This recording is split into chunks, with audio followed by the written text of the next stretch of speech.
Hello. Oh, there we go. There we go. Found the technical difficulties. The mute button on my headset was flipped on. Can everybody hear me now? Man, I got 4 people watching me. This is amazing. So I got a brand new little tripod, and testing out this new camera, which is autofocus. So maybe things don't go out of focus as I'm trying to work today. Let's try to get that there. There we go. So where were we? Last time we stopped, I was kind of was working on the hands a bit. Get some of this light here. Kind of roughing them out, what have you. And I was planning my attack on where I'm going to put my muscles, what have you. And I've got this great book here. I think I might have touched on it last time. It's modeling the figure in clay. It's 30th anniversary edition. It's a great foundation, especially if you're like me and you're just kind of getting started in the whole sculpting thing. Also have my strength training anatomy here, which I'll be referring to because you can never have enough reference as I start this endeavor.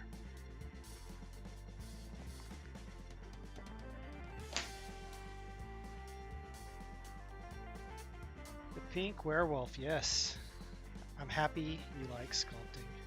So I was debating a few things before I continued, and just time. I was thinking about fully fleshing out this oh hey, how's it going? You know what? I'm gonna have to get a better monitor because I can almost not read names in text. D-R-A-U-G-U-R. Drar. I'm totally gonna butcher that name. Dragruer.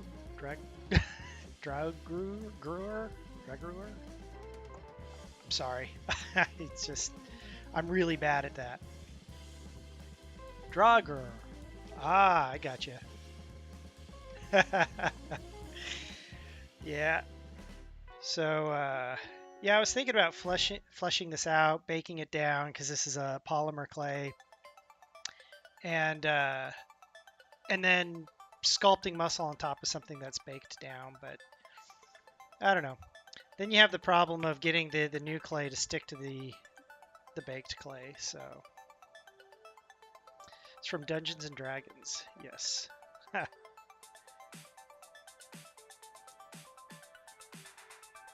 So I think I'm just going to go in. I'm going to start figuring this out and have a nice sip of coffee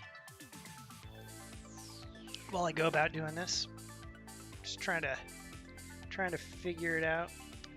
Let me get a little box here I like to set my sculpture up onto when I'm trying to work a little bit higher. See if I can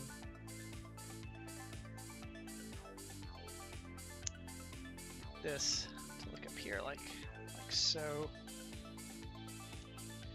So I attempt this clay.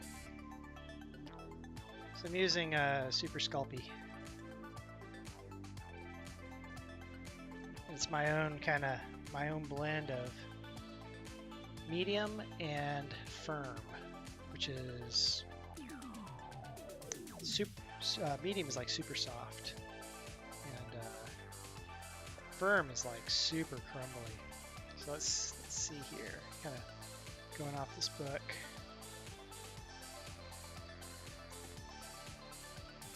I was pulling up some reference online, which is what's right above me. There's some of my reference from Anatomy 360. And this stuff's great because you can just orbit all around this 3D model. It's a scan of a skull.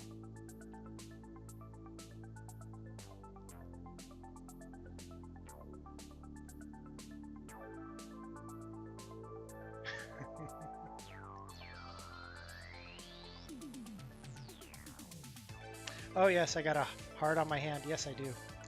That was a Valentine's Day thing my kid gave me, and it's a little thing of tattoos, and I never opened them. So he's like, "Are you gonna use these?" I'm like, "Sure, why not?" He pulls one out and runs off in the other room, and comes back with a wet towel. It proceeds to put it on me, whether I liked it or not.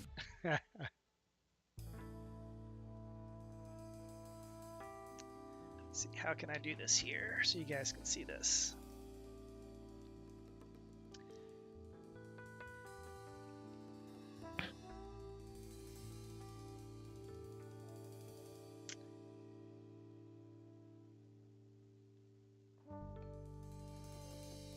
Well, hello, Vanistratos. Am I saying that correct? I'm getting close. How's it going? Let's pull that up here.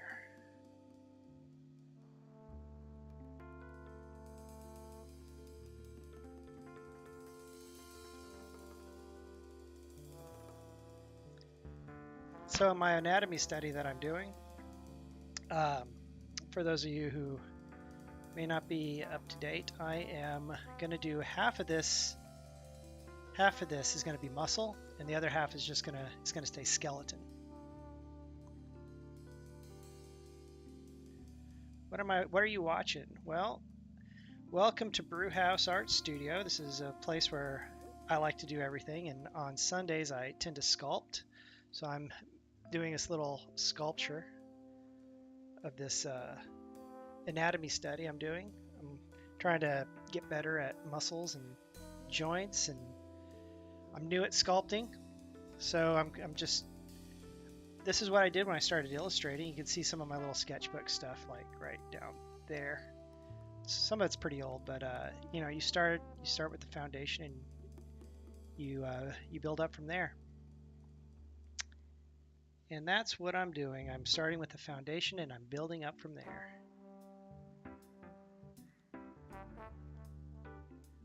Oh, nice.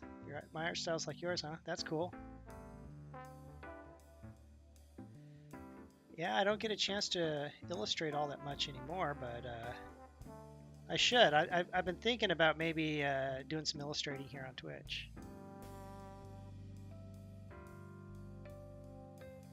No, not for a movie. Just I do video game animation for a living, and for over a decade now I've done so much art or animation. It's not something you can actually hold in your hand, and I was just kind of like craving to be able to do something that I can make with my own two hands and hold, and people can look at. When you're an animator, it's a little bit different than being a modeler, like even a character modeler. I mean, you get to see the models and put them on the covers of magazines and posters and stuff,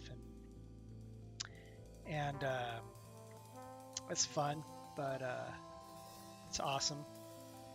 But with the animation, it's like, you know, it's not like the world of Harry Potter where magazine covers come to life when you look at them, right? At least not yet. Wait until we get, you know, 100 years in the future, and we'll be able to do that. There. Hey, you two. Don't bark at the cats. Don't bark at the cats. I need to get a dog cam. Stick it on those two nuts over there.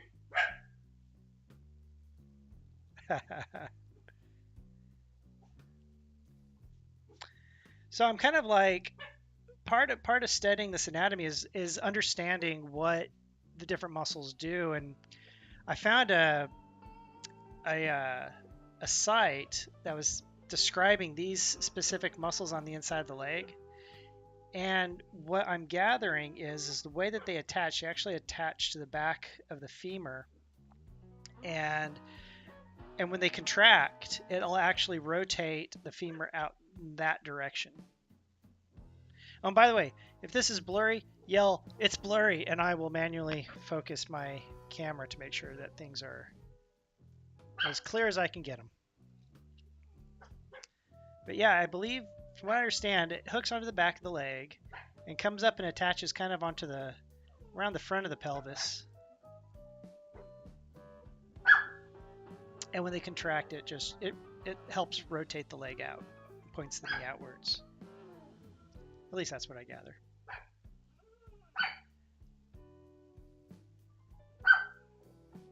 Hold on. Hey, you two. Hush. Hush. Yeah. Put your head down. Put your head down. Yeah. Yeah, you know you're in trouble. They know they're in trouble.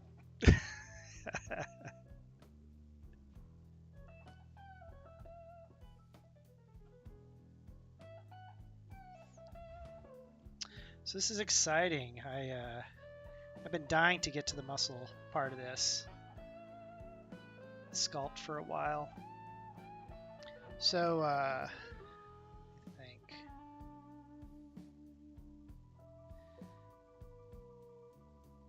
build up some of the muscle here.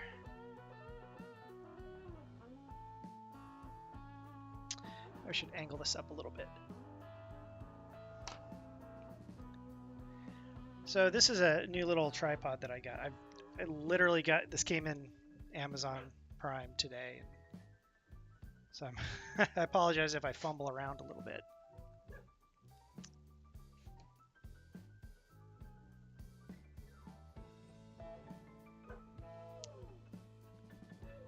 Yeah, Tim Burton. Did you know he used to be a Disney artist? I'm trying to remember what he did.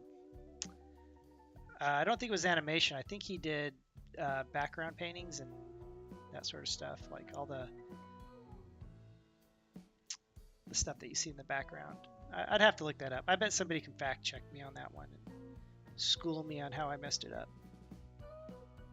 By the way, if you're interested in like watching more of this, Joe, go ahead and hit that follow button up there, and every Sunday, you know, see what we're doing.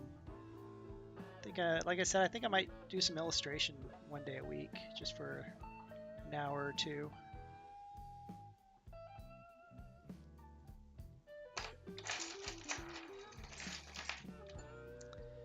Wednesdays, if you guys are interested, guys and gals are interested,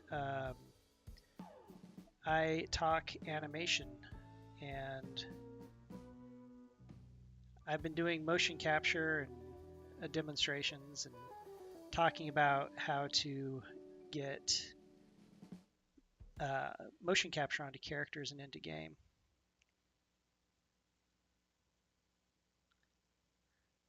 Or at least to a game state, talking about the fundamentals.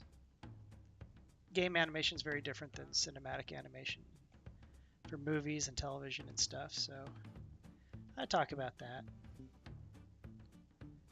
show that kind of stuff. So I'll be probably switching my channel back and forth between the art and the makers and crafters.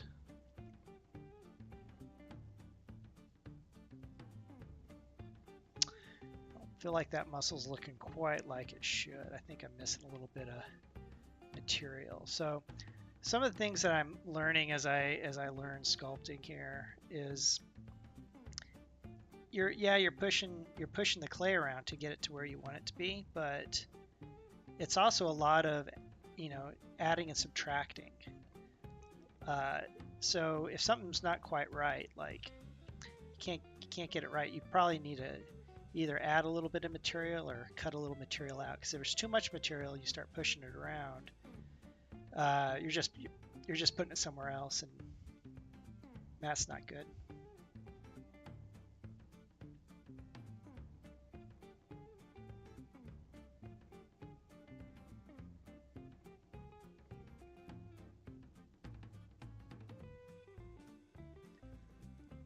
Start to make this feel like a muscle. I know these muscles are going to get covered up with other clay, with more clay, but I think it helps to kind of like learn kind of the shape and the volume these shapes, these muscles, this anatomy. It's my opinion anyway.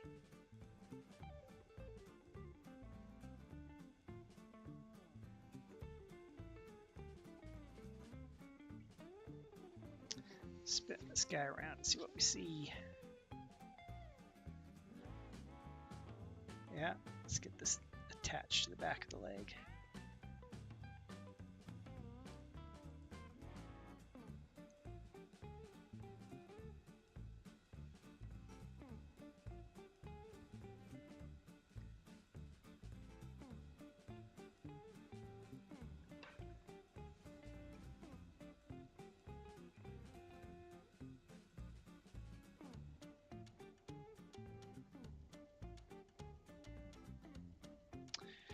Are you guys hearing the music okay? I got it playing, and I try to get it at a volume that's comfortable for everybody to listen to.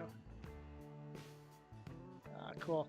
Sorry, it's the cheesy generic brand. I'm talking to a friend of mine he was in actually a relatively popular band back in the 90s, and he's got a couple of new bands now. And I'm like, dude, can I use some of your music? He's like, yeah, man. So I'm waiting for that to come through, and when that happens, I'll have some exclusives. Should be fun.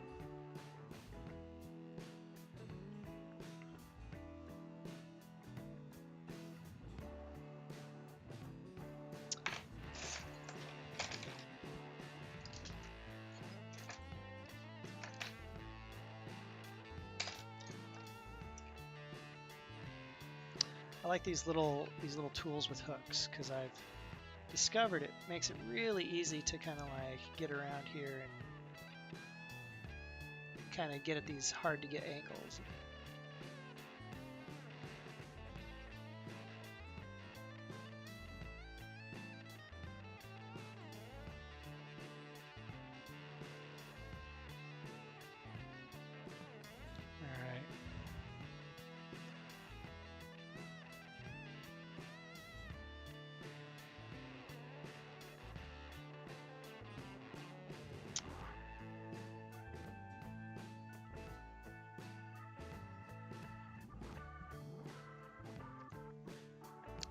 Coffee. Love coffee. So, if you want some good coffee to get you through those late nights, you can try the Death Wish coffee, which I've put a little link down below. It's what I use whenever I got a big deadline I got to get through.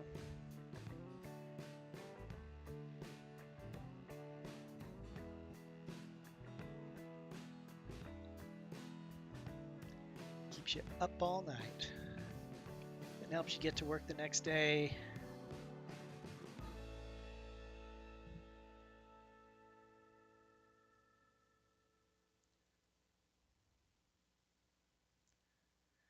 Fair warning, when my girlfriend gets home, those dogs are going to go nuts. You thought they were barking before. Oh man. It's almost like a sixth sense. They know when somebody's coming.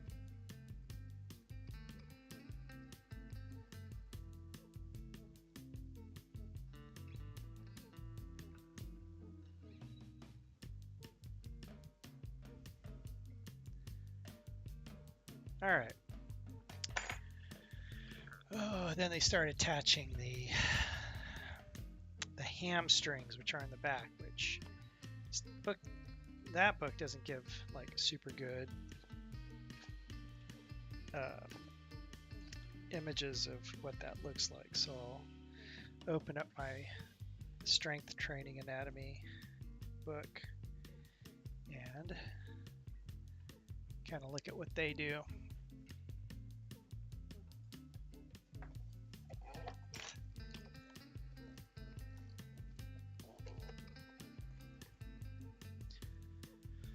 All right, so these muscles come up and they attach. It's like they attach to kind of in front of the knee, and they kind of come up and hook onto the back of the pelvis.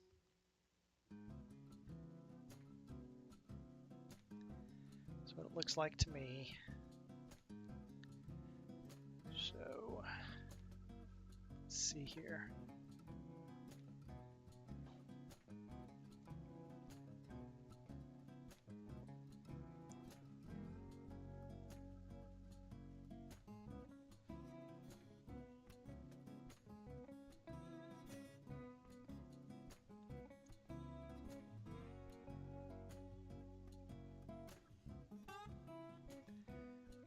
Let's grab that, and it attaches right down there somewhere, and comes up and hooks into the pelvis.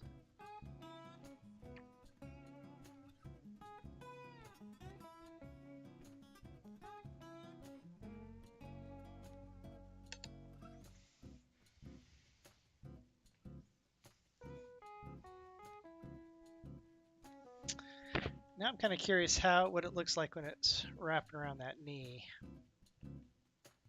Make sure we get this in focus for you guys. There we go. How does it hook around the knee and attach to the lower part of the leg? I'll have to research that here in a second.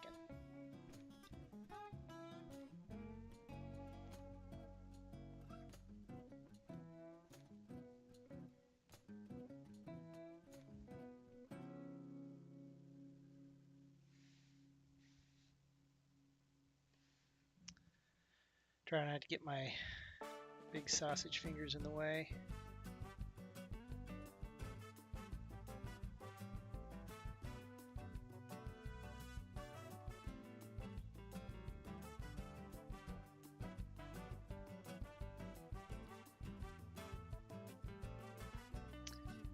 So is everybody excited for Endgame?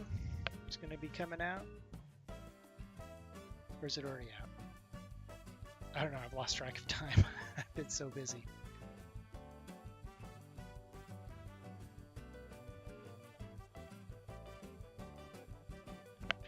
April 26th, yeah, that's when it's coming out. So yeah, it's later this month. That's exciting. I heard some people are selling tickets on the gray market for something like $5,000. I thought that was crazy, but you know what? If somebody buys them for $5,000, kudos to whoever sold them for $5,000. Just saying. Yeah.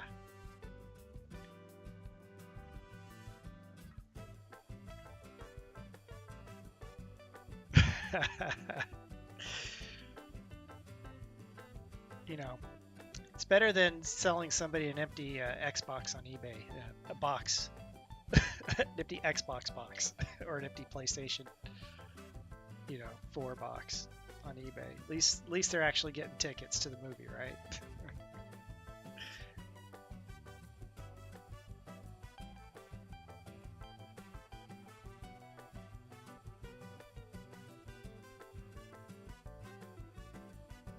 All right, we have to figure out how this comes around and attaches to the front. Go to the next page of my book. I think I'm gonna go get that other hamstring in there before I do that, because it actually comes down and it wraps around the other side, connects. And when the hamstrings flex, that's what brings the back of your leg up, right? So that's kind of how they do it. It's almost like they come down and anchor on the other side. Maybe because if they anchor directly to the back of the bone, maybe it's weaker. I'm guessing. Maybe.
Oh, thank you, Flair.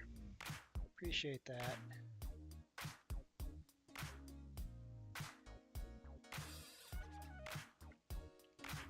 I don't know if they'll ever play, but like in my little sketchbook, I tried to stick some of my other sculptures in there.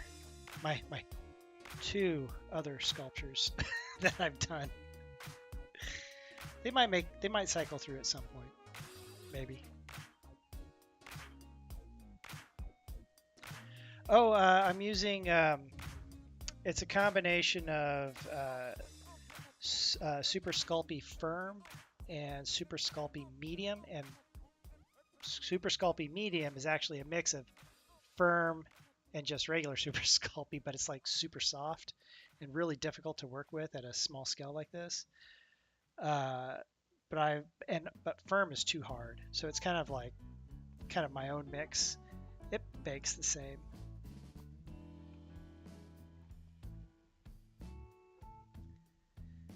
So I get I've got a pasta maker that I use to kind of like get the clay all mixed up and working. Mixed really good and ready to use. All right, let's look at the front of this.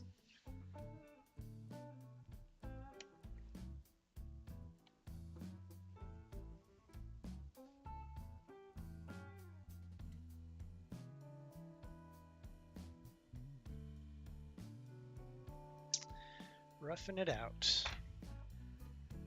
Broad brush strokes. I have to tell myself when I'm working broad brush strokes.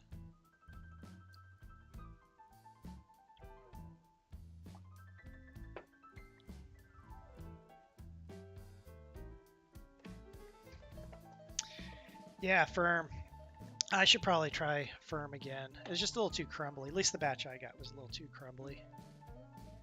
All right, so for those of you just joining in, Strength Training Anatomy is a great book for referencing anatomy. Really great illustrations in it. Just looking for the front of the knee is what I'm looking for. Trying to figure out exactly how those muscles wrap around. So this is an anatomy study, so part of the goal of my anatomy study is to understand what each muscle does and how it gets things to move.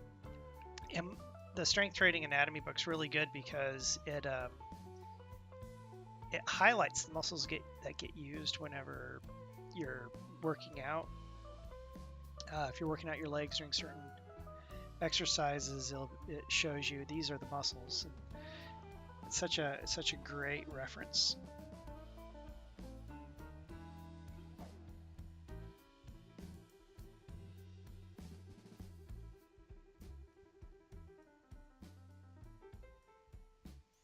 I think these just kind of come around and just kind of attach here because there's some other muscles that come in later into play and actually layer on top of that from what it looks like. So I'll just kind of try to get these to come around.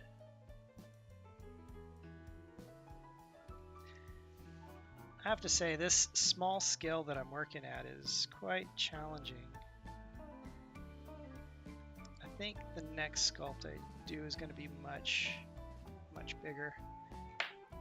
And I think I have too much clay there. I was talking about this earlier. It's adding and subtracting with sculpting. So you can't force clay into a shape if there's too much clay there. You actually have to come in. You have to like shave some of it off.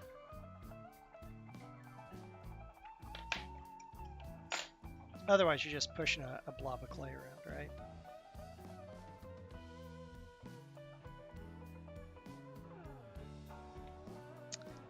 And if anybody's interested in any of the tools that I use, I have a little shop button down below where I have a bunch of Amazon links on my webpage. Feel free to go, browse it. And I got these really nice wax tools that I really like using.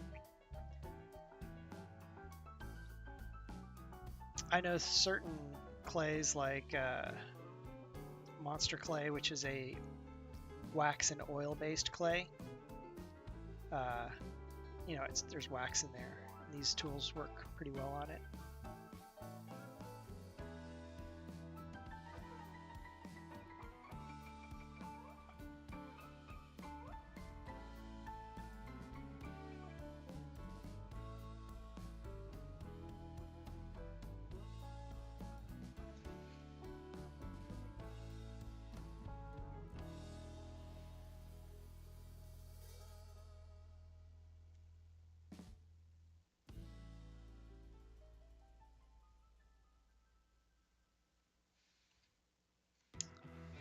I think that'll work. Well, that's good enough for now. Get these kind of touching up here.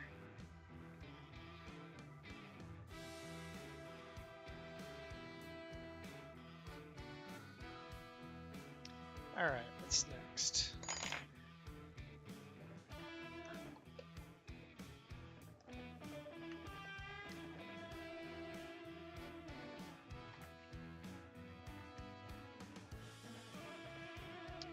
Start doing the quadriceps.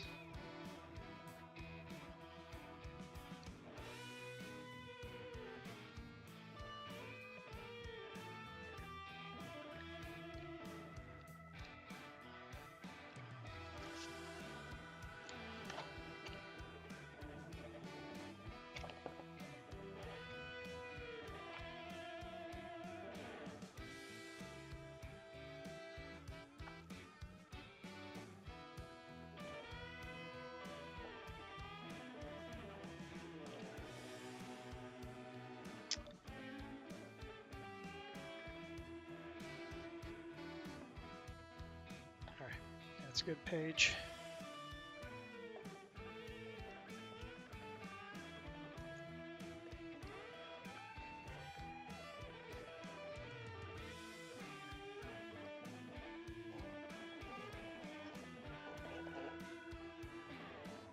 All right, so spin this back around. I'm actually going to take a moment to turn on my fan because, man, it's really getting hot in here. Hold on.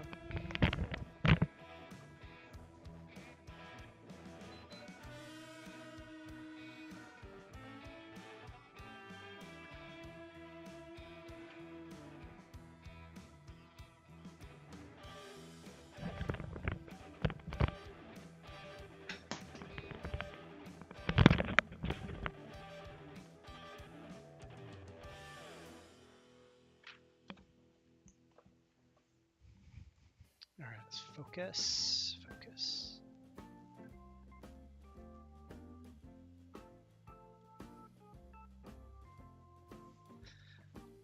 All right.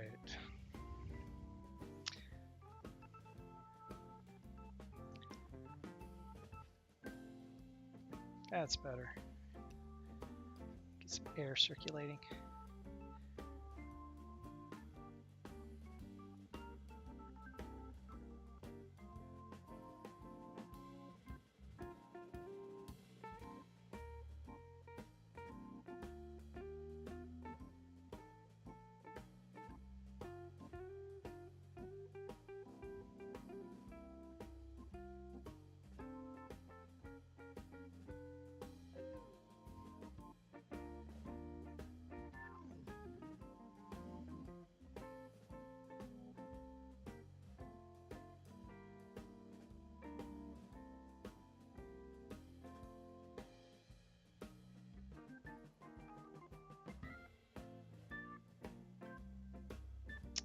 How does that attach?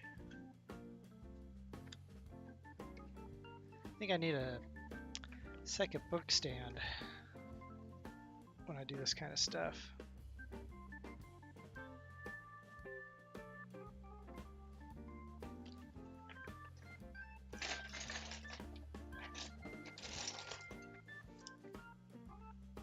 There we go.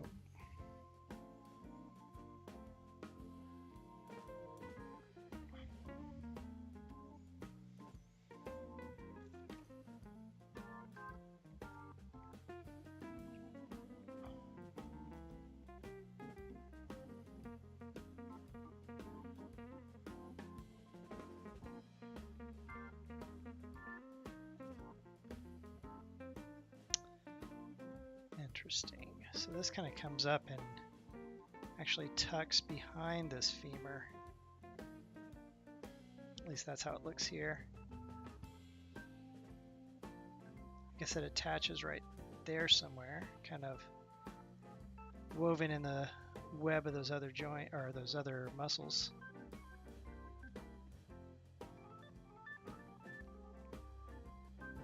Yeah, it's too much mass. Let me trim some of that back.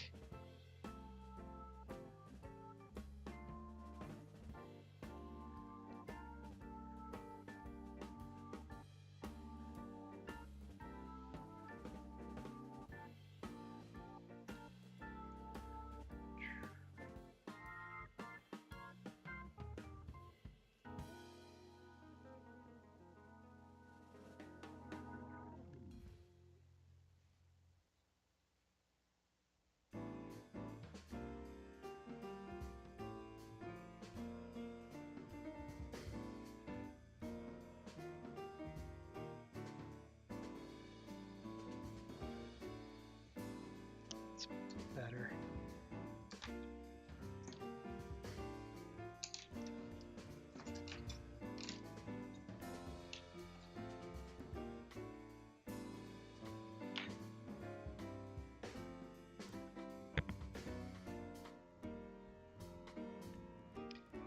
Maybe I should have got red Sculpey.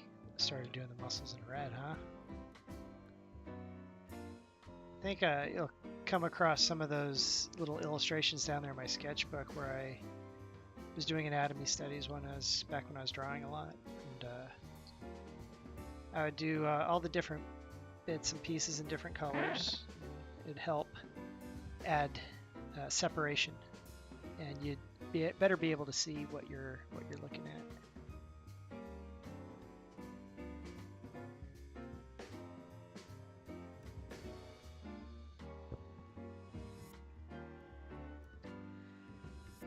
To say that muscle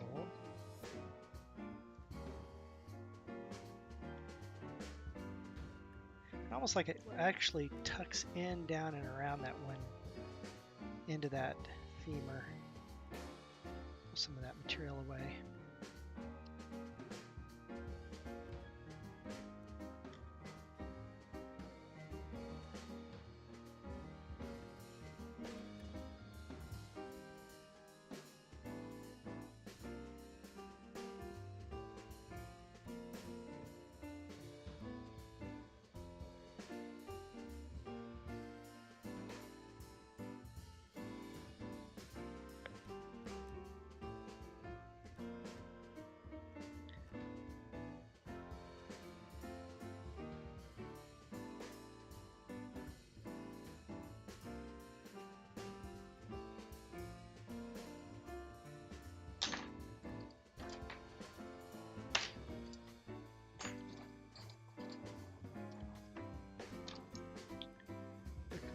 Looking for the tool.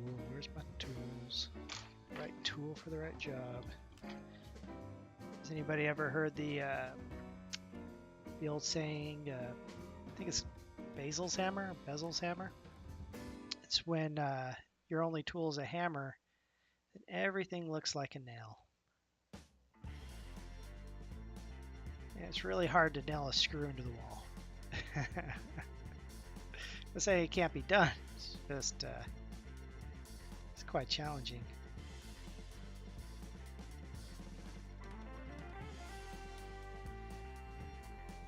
Although it seems like sculptors will have one tool that they use like 90% of the time. Yeah, just do the right amount of force. That's right.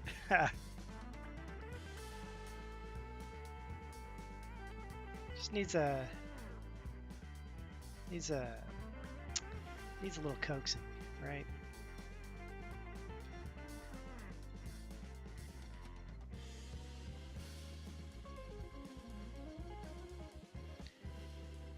Alright, so I think I got that muscle in there. Time to go move on to the next.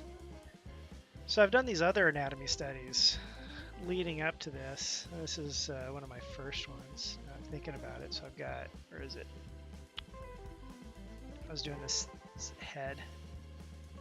It's kind of smushed. It fell on its side. You turn it around, I've got a skull. Kind of figuring out how things fit. It's one thing to draw it, it's another thing to do it in 3D. It's one of my little anatomy studies. I've got this other one here.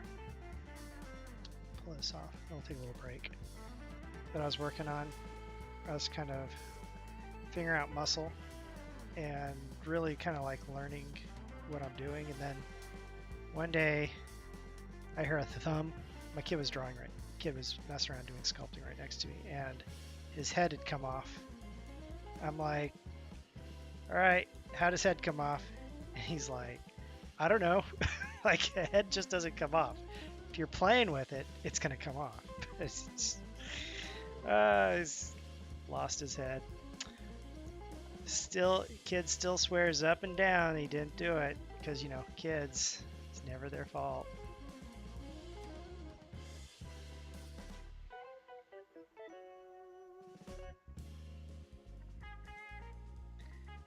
Yes, I got some armature that I bought. It's pretty big. It actually goes with this stand that I've kind of rigged this guy up to, this skeleton up to, and really want to do something much larger and kind of dynamic. In fact, I was going to do something larger and dynamic, but I realized I just need to step back and learn some fundamentals, I think. All right, next muscle.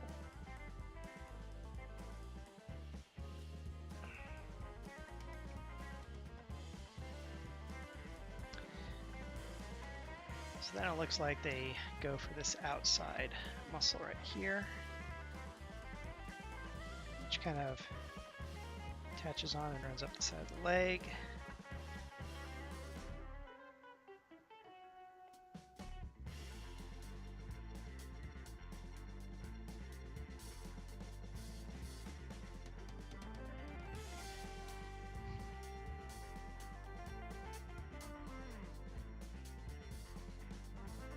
Yes, the one-armed, one-eyed ghost did do it. It wasn't me, it was the one-armed man.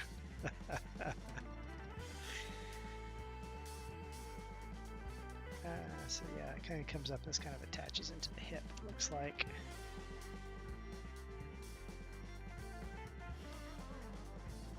Or close to the head of the femur. Anyway. This kind of comes down the side.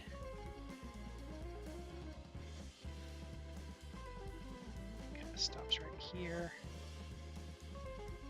But there's a little more mass right up here. More mass. There we go. Stick that up there. Start working that in.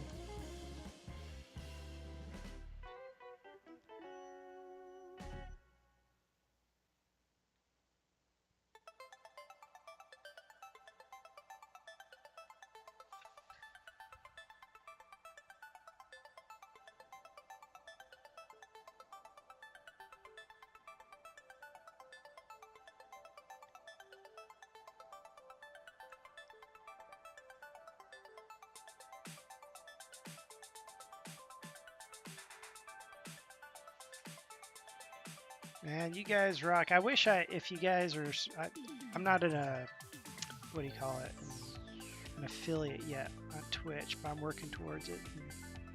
I've met almost all my goals, except for I think I have to stream a couple more days, and I think I've reached the goal to achieve affiliate, which will be awesome when that happens, because it's going to unlock a bunch of things for me, like being able to tell when somebody subscribes, or when somebody follows. So I can give all these little shout outs. I just find it interesting when I follow somebody like, hey, thanks for following, and I'm like, wow, I wasn't expecting, you know, Brewhouse Art Studio to be called out. It's kind of cool.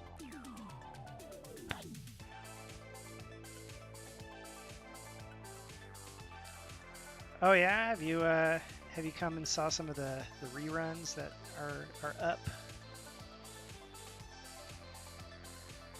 Blood Dragon, yeah. Oh, very cool. Well, I'm glad you're back. I'm kind of learning this whole promotion thing for Twitch. Figuring out how to promote myself.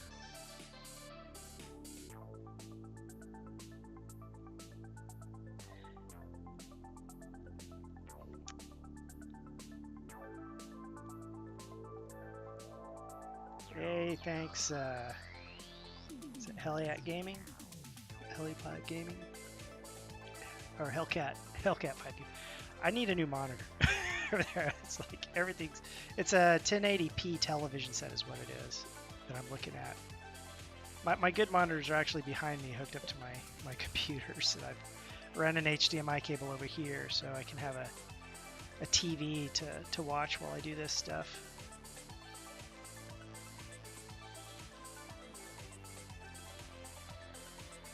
Oh, you saw my thread on Spectrum, huh? However many days. Yeah, last week.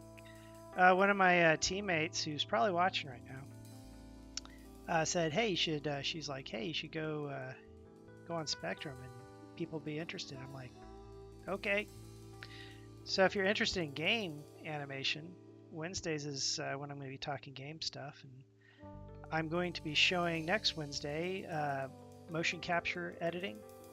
Well, I kind of showed it last week, but I'm talking specifically how you prep motion capture to so that it works on a character. Get it to make your character do what the mocap's doing. So another term is called retargeting.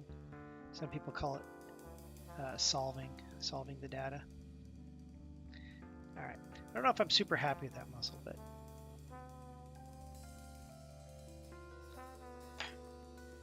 man, are you Star Citizens out there? Are you guys ready for 3.5? I'm not going to talk much about Star Citizen on this channel, but I'll talk in general terms.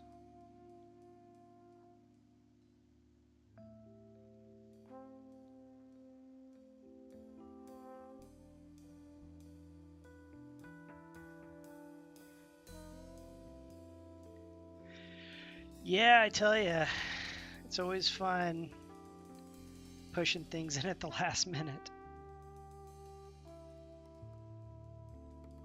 It's always a challenge, never a dull moment when we're getting ready to release. And I'm excited to see some of the stuff that we're getting ready to release for our little section of the game. It's all hush-hush, can't really talk about it, but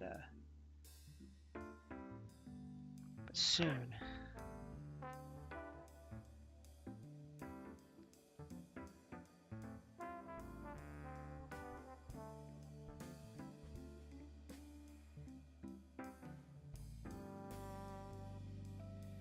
Yes, each quarter does get very chaotic.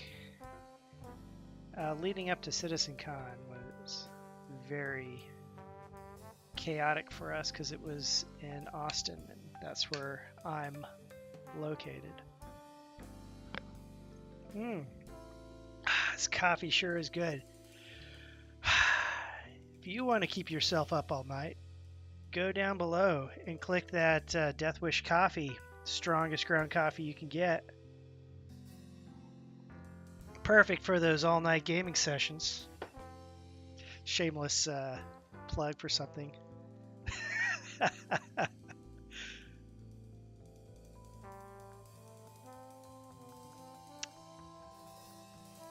Yes, I just signed up to be an Amazon associate, which means I can sell anything on Amazon. I can link it anywhere I want, and anytime somebody buys something with that link, I get a little bit of a kickback from Amazon, and I'm really excited to see if that actually works and how it works. So I've got a shop page down below, and I've put in all the things that I like. So like when I'm gaming, I put in the gaming keyboard mouse that I like to use. I'm pretty simple. I don't need anything fancy. I don't need like a, a $300 mouse. I do use a nice Logitech keyboard. It's got all the macro keys. I really like that. Get the next muscle on here.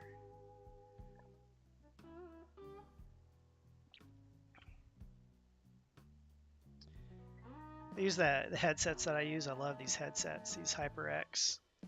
It's great, like when we're talking at work. There's like animators in a pit, and then we got designers, and everybody's around us. And anybody who has one of these headsets on, I can't hear people talk. Even right next to me, I can't hear them talking through my headset. But if they don't have one of these headsets, you got like a different pair, I can like hear myself talk through their microphone as I'm talking in a lot of our online meetings that we do. So let's get this, and then this kind of comes up, and this attaches to up here somewhere. Figuring this out. Okay, so that's that muscle. All right, so this is the muscle that kind of runs up the front of the leg. All right, there. I think it's actually two muscles, at least I think so.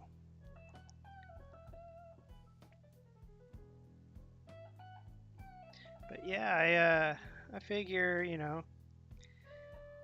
put some coffee that I like. I like Jelly Belly jelly beans. So I was like, hey, if you guys want to treat yourself and help me out, go buy yourself a bag of coffee and some jelly beans. These are the ones I like.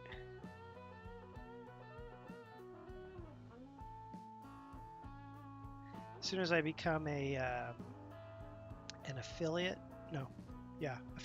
on Twitch, it opens up the blacksmith, Amazon blacksmith extension thing down there. I'll be able to put all my fun stuff that I like to use in that, so you guys can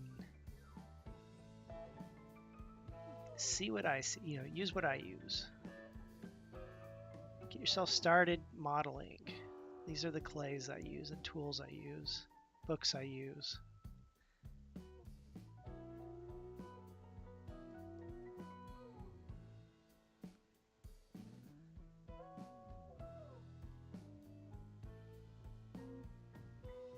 But I'm just happy you're all tuning in. I kind of figured when I started streaming on Twitch, I was like, nobody's gonna watch this. Who's gonna be interested in me? I'm not nearly as good as a lot of these guys on here doing their sculpts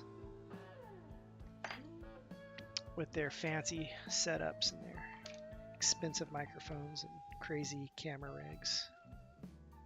Oh, that's what I'm looking for. A little too much material up here. Let's cut some of that back.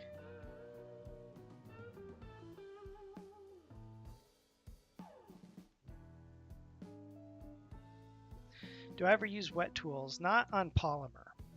Not on this polymer. If I was using a different type of material like clay, like a water-based clay, I think I would use wet tools. If I was using an oil-based clay, you probably don't really like it. I think it's called chiffon. Don't quote me on that. I probably messed up the name. It's an oil-based that never dries out like this, and probably don't really need to use wet tools on that. At least I'm assuming. That stuff's nice because it never dries out.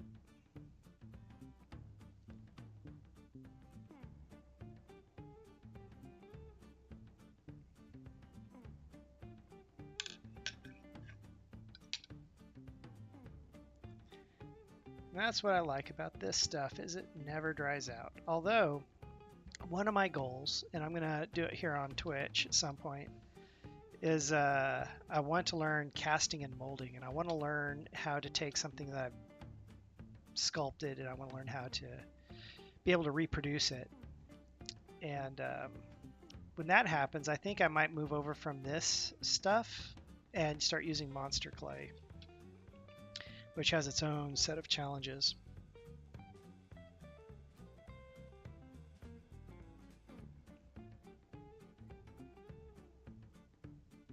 Yes, polymer is picky, and yes, you're absolutely right. Like when you're dealing with monster clay, you can just take a heat gun or a hair dryer or something and just heat it up, and it'll, because it's a wax and an oil mixture, um, it just melts like a little bit like a can. You gotta be careful, right? But it'll melt and it'll take off some of that edge that you get from just sculpting. Like this has a lot of bumps and pits and stuff. I haven't done any sort of raking on this at all. I figure I'd do my raking later. So raking is a technique of smoothing out all the high and low areas of your model, your sculpture, and it's just literally taking something that has an edge to it, like a butter knife's edge, and just like scraping it, knocking down all the high points, evening them out with the low points, and then you can come back and smooth it out.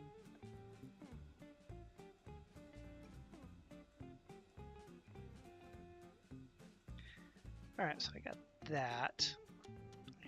That muscle. I think I'm getting it. Maybe. I'm maybe getting it. Might need a little bit more material down there.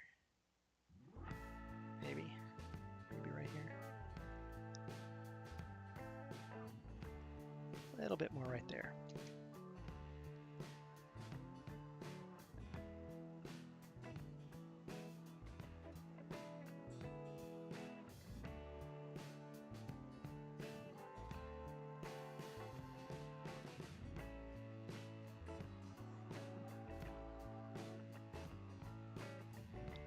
So yes, I was kind of getting at earlier. I was like,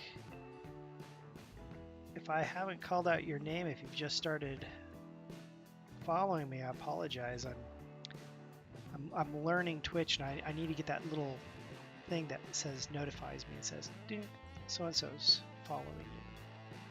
That way I can call you out. Although I'm gonna have to say, some of you out there, if you don't have a vowel in your name, it's really difficult to pronounce.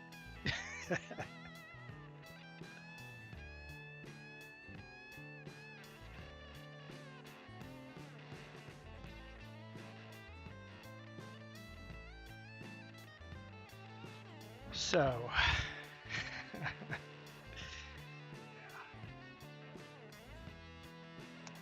this thing up.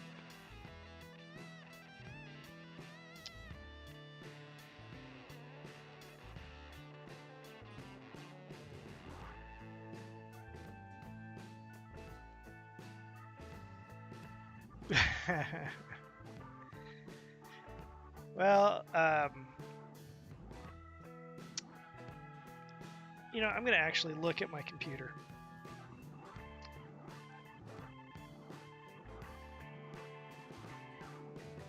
Is it Real Mic? R-A-E, Rail Mic. Did I get that right? Rail Mic? Close. I tried. Whoa, my camera.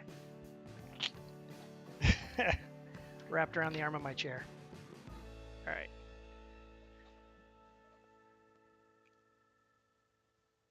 Focus. Yeah, if this stuff looks blurry, just call out focus, and sometimes I'm concentrating on this and not that camera.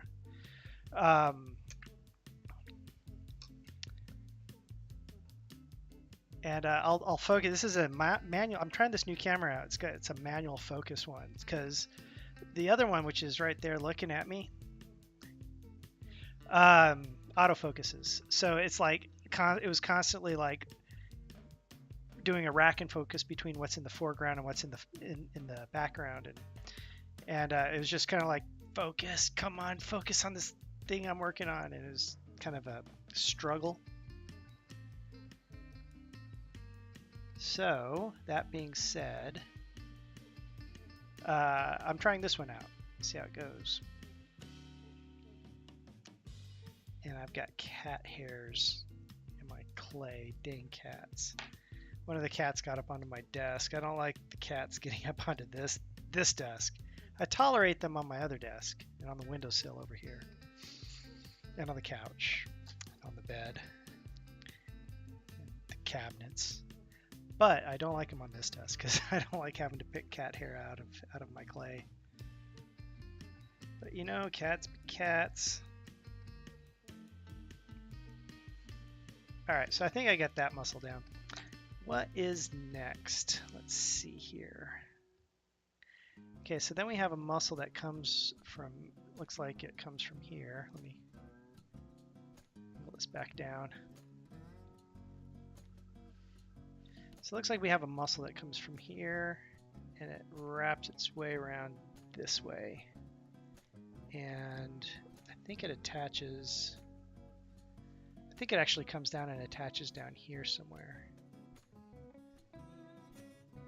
But it lays on top of other muscles that are in the lower part of the leg. So I think I'll just get part of that muscle in and then come back with getting the lower leg in.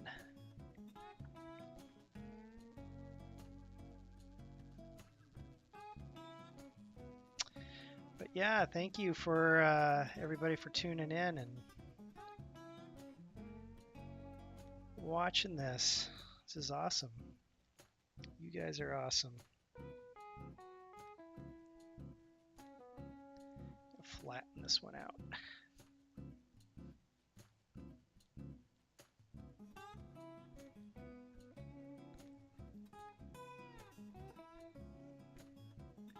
That kind of comes up like this.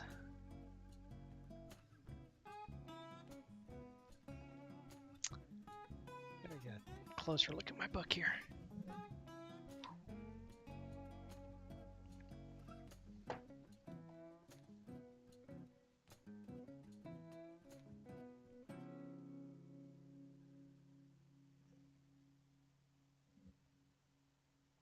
All right. I'm probably missing something here.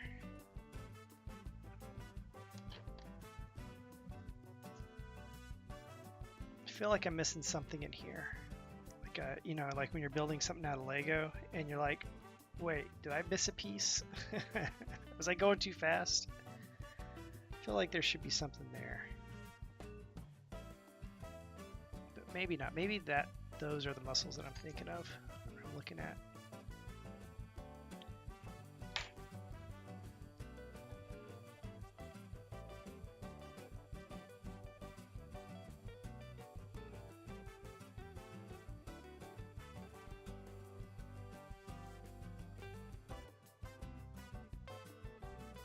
I think I need to fill this pelvis in because I want this to be hollow bone, but this is okay to be filled in because I'm going to be putting muscle and stuff in it. So I think maybe that's what I'll do. I'll just put a little bit of something in there just to kind of hold this shape a little bit better. That's what I did to the rib cage. It's like one side's one side is a little more hollowed out than the other side. The other side is blocked out because I'm going to be putting muscle over the top of it.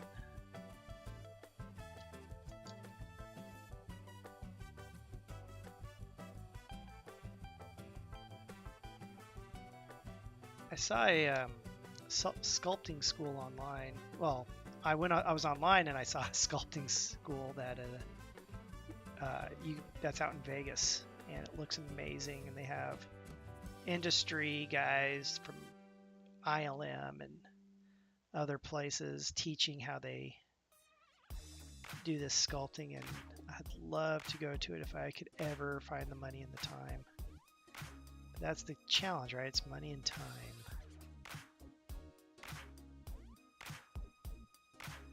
And I will not take out a student loan. I refuse to take out a student loan to take a class.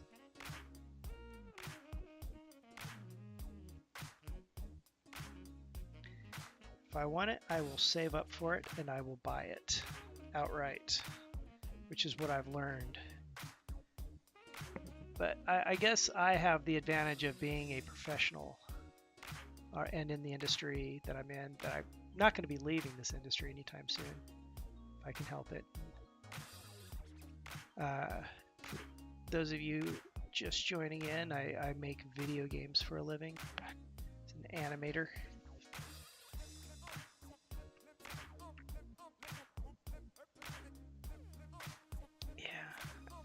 I think I like that. I think I like filling in those hips a little bit. It's going to add a little bit more stability as I start sticking muscles onto it. I'll probably regret this decision later and dig it out.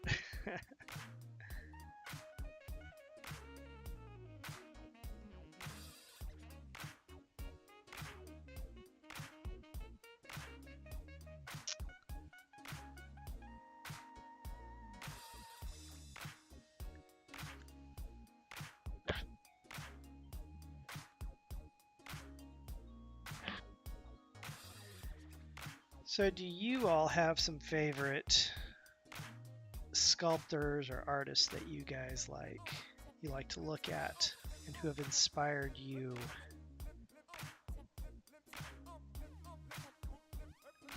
Or has there been a TV show or a movie or something that you're like, man, this is so cool, I want to do that when I grow up? Because I know I did.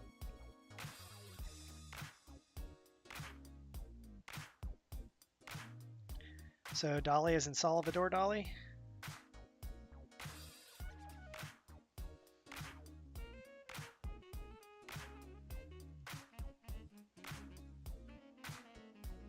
It is inspiring and daunting all at the same time. And you're right. There are some really good sculptors out there. It's very intimidating. Yes, Salvador Dali.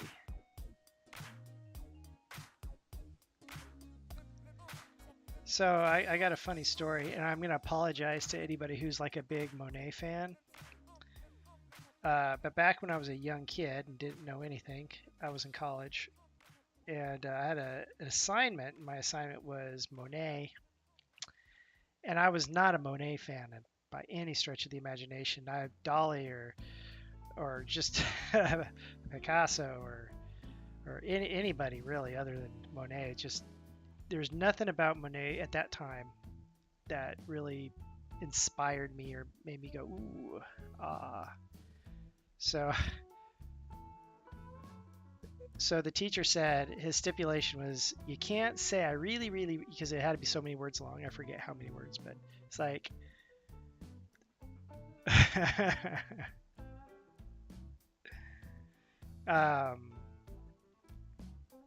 had to be so many words long, and I couldn't say that how much I really, he said, teacher's like, you guys can't say how much you really love the guy and how he's blah, blah, blah, really, really, really, really, using lots of reallys to fill out the word quota. So when I did my paper, I was like, this Monet guy, what garbage. I can't believe I just went off in the complete opposite direction, and my teacher looked at it. He's like, Brian, we gotta have a talk. Like, what? I absolutely did everything that you told me not to do, or I didn't do anything that you told me not to do. I wrote a whole paper on this painter cat.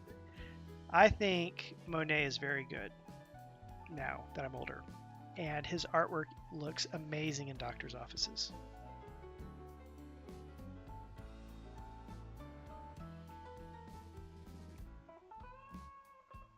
I got fun stories from college, the college years. But I don't know, they might be a little inappropriate. I might not be able to say some of them here because I was in a life drawing class. And I never know what the fine line is and who you're going to offend. Nowadays, everybody gets so offended over things.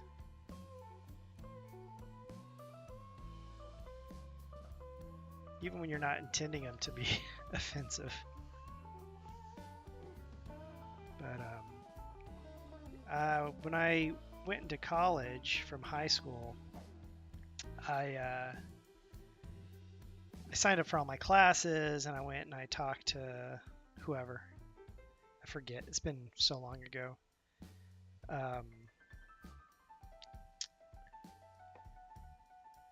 And they looked at my artwork and they said, we're going to move you from like drawing 1 and something else to drawing 2 and life drawing. So I kind of like went straight into life drawing. So for a kid who's like 18 and thrown into a room with life drawing classes, it's kind of like, wow, this is really happening.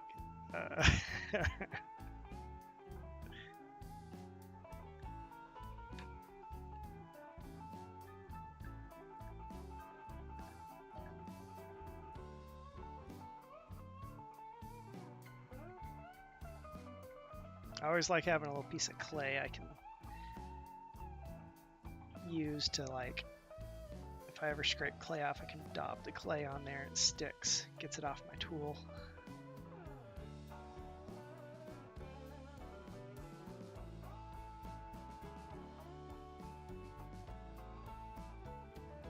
That's true.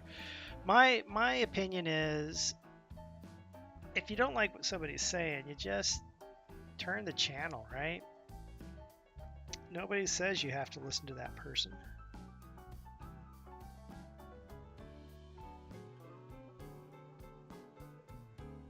Oh, I don't like this. I have to redo this.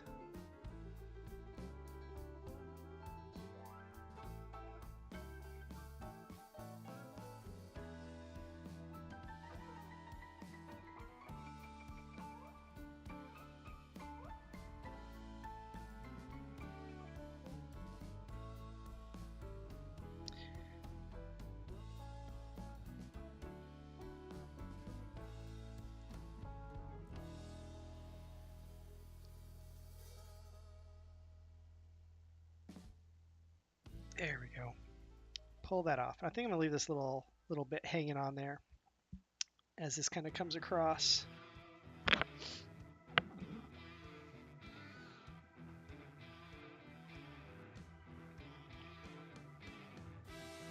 Because when I get those muscles in the lower leg in, I'll be able to attach it and tuck it, kind of like when I'm looking at some of these books here.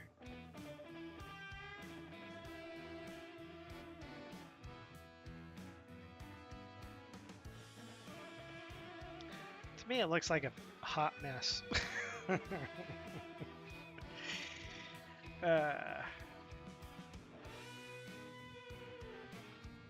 Alright, what's next? What should I be doing next?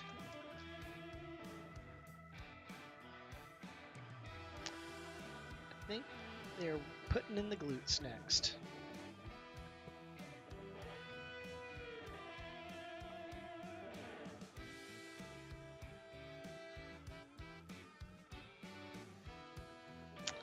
How do these glutes attach?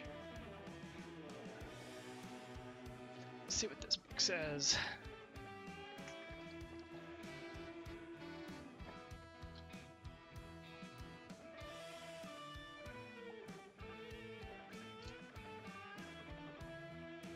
There's 2 buttocks muscles. And I got the hamstrings.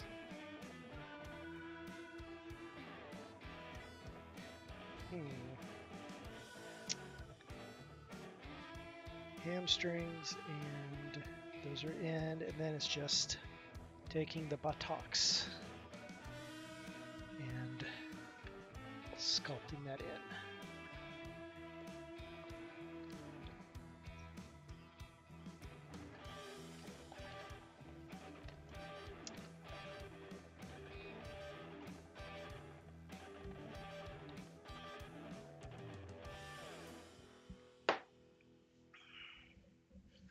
All right.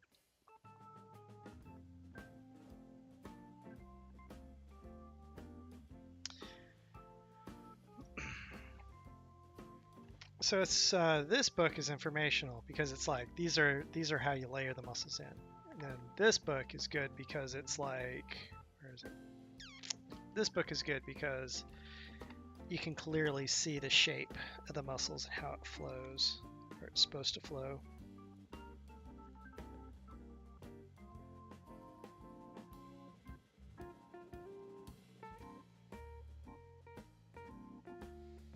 It's interesting how the muscles attach to the hips, I think.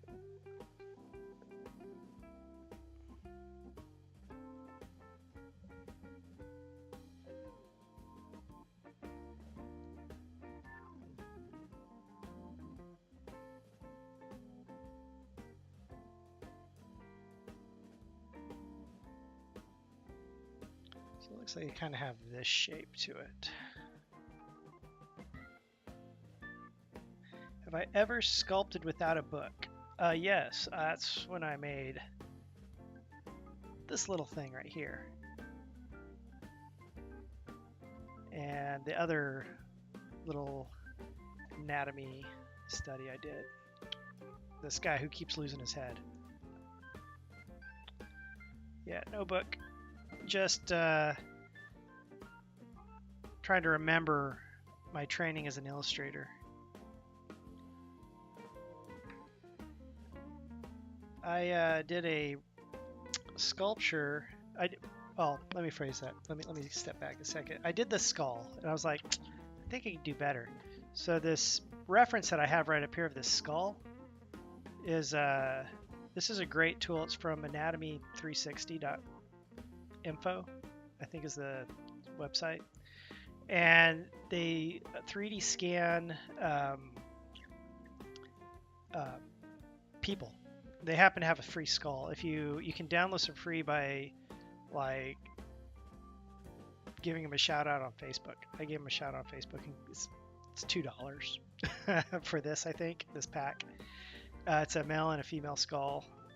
You can like switch back between the two. You can toggle the cranium and the jaw, and you can orbit the lights around it. You can change lighting. There's preset tools. It's a little hard to read this monitor, but presets. They have different like lighting setups and stuff, and you can customize your lights. And this is a really great tool for learning how to do this. Because I decided I was like, I can't do this from memory. I have to go online, and I have to get a book, and I have to like see this stuff. But one of the things you don't really see a lot of is the underside of a skull. Let's see if I get this light around here. They have that in here, and this is like super helpful because I never really think about how the there's a problem with the software. If I grab it and I try to go to the right, it just kind of stops because my cursor is actually going off the screen. But if I go all the way around, I can actually orbit this thing a little bit better. You don't really think, at least I never really thought much about how the spine went up and attached to the base of the skull.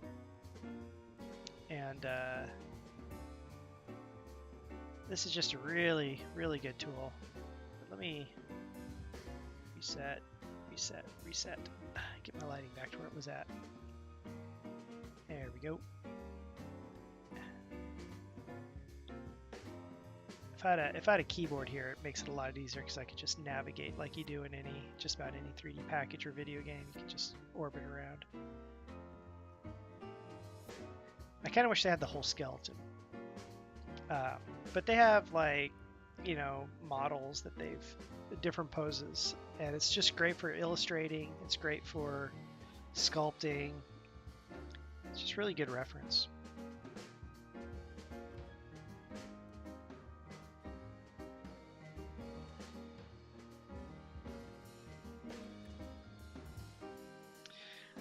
Yeah, I have worked with a lot of super talented artists over the years, and get that bar out of the way of you. I've worked with a lot of really talented artists over the years and on lots of projects, and I don't think I've ever come across an artist who has not used some sort of reference in some way. It's, everything you see in every movie is it's usually referencing something else, or they've used that as an inspiration for their creation. This kind of comes down and hooks. I think I got that right. I think it attaches here. It attaches to the back of the hip, like so. I don't think that's the right shape.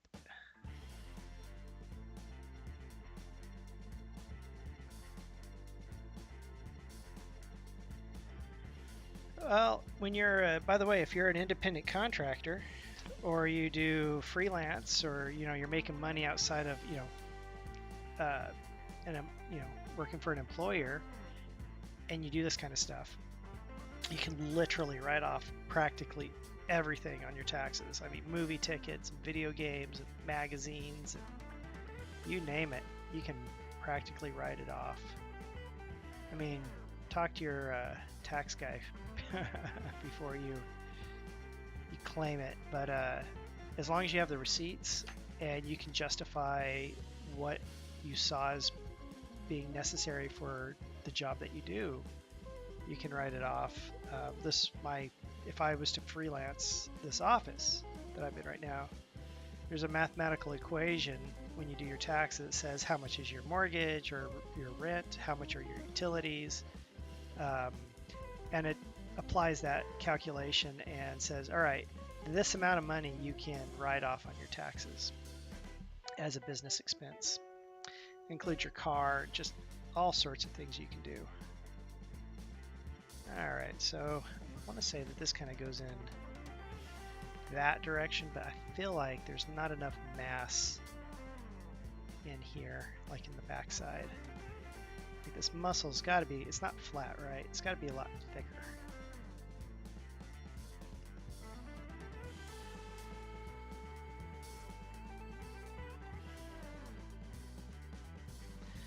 So one of my favorite artists is growing up was Frazetta. Loved Frank Frazetta. When all my other friends were in high school, were drawing X-Men and Spawn, because when I was in high school, that's when Image kind of came onto the scene and kind of gave Marvel and DC a run for their money and took the ante and upped the game in the comic book world, and which is why comics are so much better now than they used to than they were before the 90s, back in the 80s and stuff. Like just the overall quality of printing and just the skill of the artists is just so much better. But yeah, all my friends were drawing those guys, and I got a hold of a heavy metal magazine, which is an illustrated fantasy magazine, and I thought it was the coolest thing ever. This was like unheard of to have this kind of subject matter that they would talk about and have in that book. And Frazetta was one of the artists that was always on the cover, right? Frazetta, Olivia, Vallejo, Royo. Those are like some of my favorites growing up. Yeah, especially Frazetta. There's just something about his work. Even now, Frazetta is one of his artwork is one of my favorite. I've got it backed up on my wall over here. I've got a print of Fire and Ice from Frazetta. It's a really nice canvas print that was a gift from my girlfriend this year for Christmas. And that's kind of where my background was. It was those types of artists.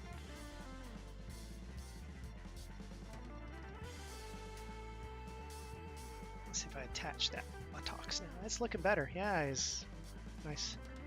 You know, he's kind of cheeky, a little more cheeky.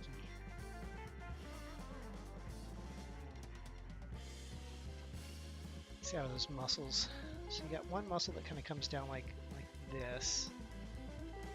And then you got a couple more that kind of come and tuck down this way. So I think this needs to come down like so. And I think I need to try to attach that a little bit better. Let's see if I can get this framed a little bit nicer.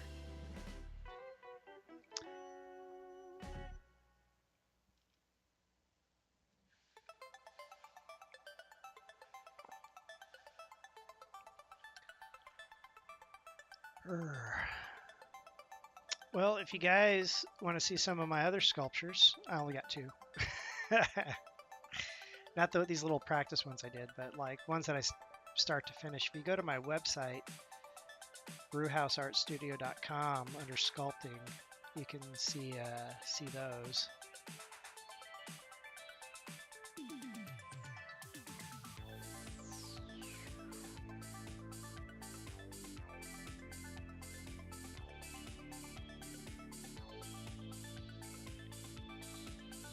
I think one of the things that makes this fun is you get to a point where you start adding in all this little detail, and a lot of people I see, they stop the detail and they call it a day. But then there's those who continue to refine and add a fidelity to the sculpt that others don't. And it's definitely noticeable. Usually you can tell the quality bar of a sculptor, in my opinion, by their attention to detail and the fidelity that they put in their sculpts. I'm not saying, like, I probably went overboard on the spine, getting all the little bits of detail in here, but see if I can get the camera on it a little bit better.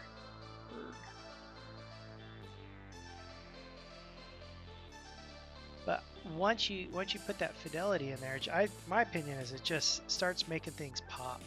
Everything just starts to go and feel really, visceral and nice and what have you.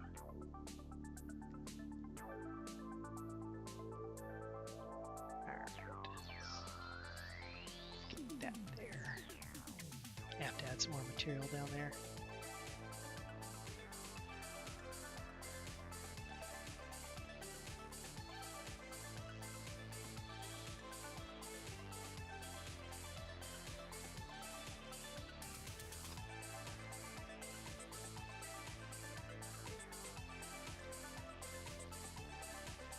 So yeah, Frazetto is one of my favorite artists growing up,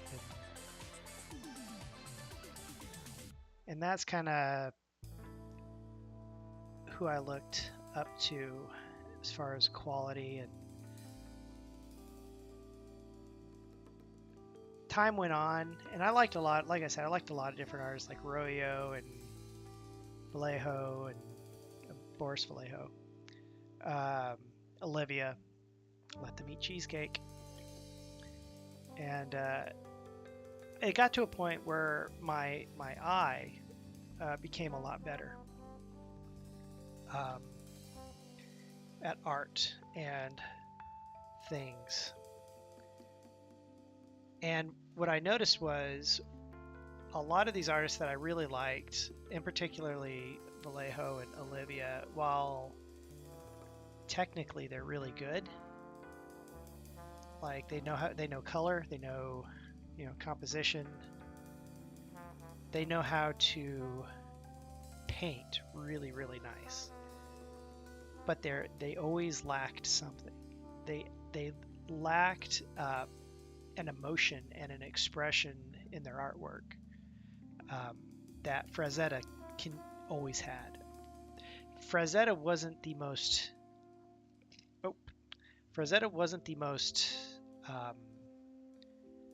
accurate in anatomy and that sort of stuff, but the emotion and the expression that came through in his artwork is absolutely stunning, and which is why part of the reason why everybody considers him a master. All right. Let's get that muscle tucked under there. I think, you know, Royo's good. I mean, Vallejo and Olivia, that's like pinup art. You know, they're good pinup paintings.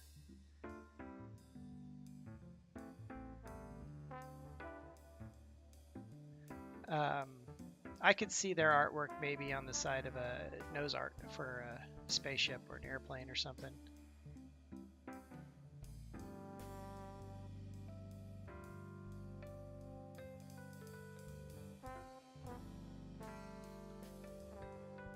But then again, I'm just being a critic, right? Because I can't paint like any of them.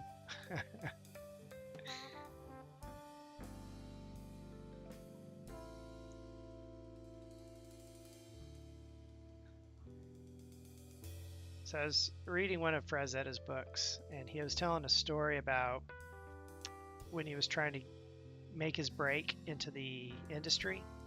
He's a fresh artist, has, you know, just like anybody else new, needed a foot in the door to get themselves started. And he, I forget where he went, who he said he was working for, but he went to him and said, "Hey, I want to work for you guys." They said, "Great, you need to know anatomy. Do you know anatomy?" And the guy goes,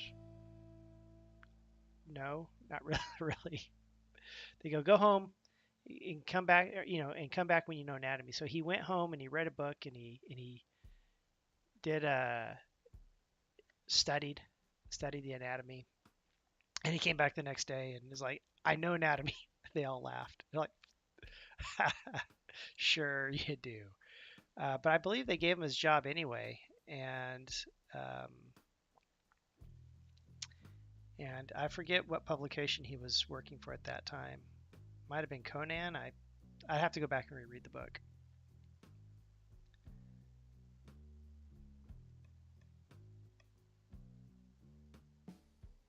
All right, so I got this muscle laid in, this buttocks, this glute, this gluteus maximus. Gonna lay in some of those side muscles, kind of come up, down, attach to the hip, and kind of come down there, and that's what lets you take your leg and be able to like rotate it out to the side.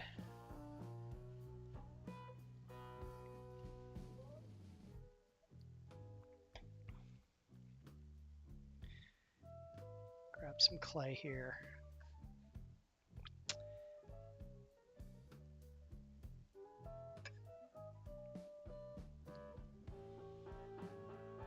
Let's see, how does this muscle look? See if I can drop it in here and look at it. There you go. So we got these muscles that are kind of attached to the hip, and they kind of come down and attach down into here. Yeah. I think I'll go with that. Seems like a logical next step.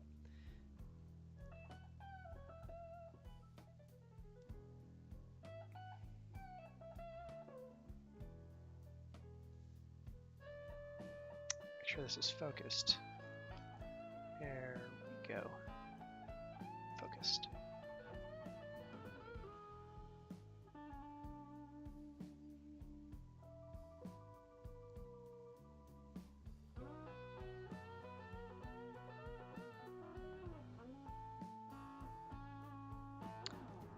If I lay both of them in and then just shape them. Try that.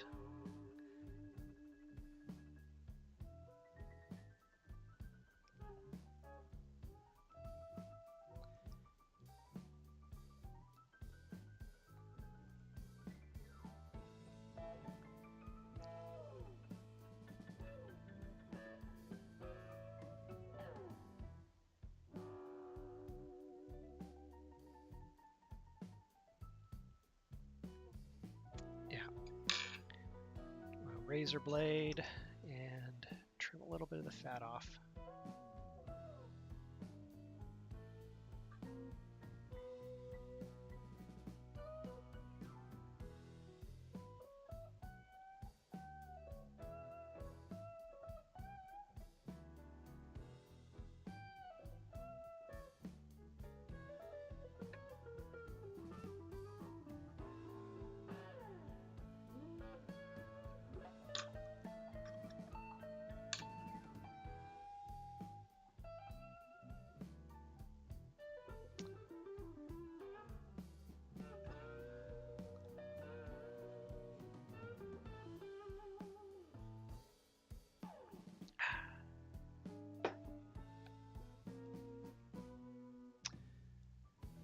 So do y'all have to go to work in the morning like me?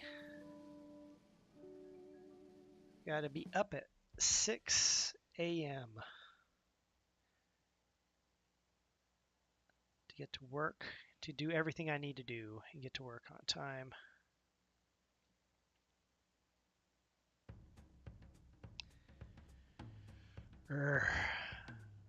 Got to get the kid to school, and then I got to get myself to work. And my drive down 620 is not a fun drive at all.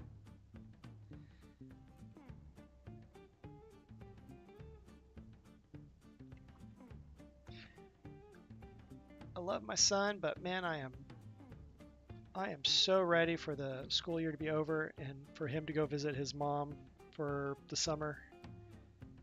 And I can sleep in an extra hour every day.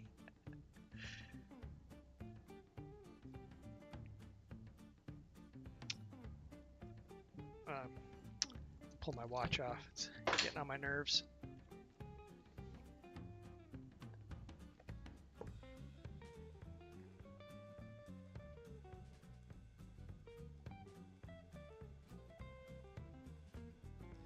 So there's my little homage to Ghost in the Shell down there.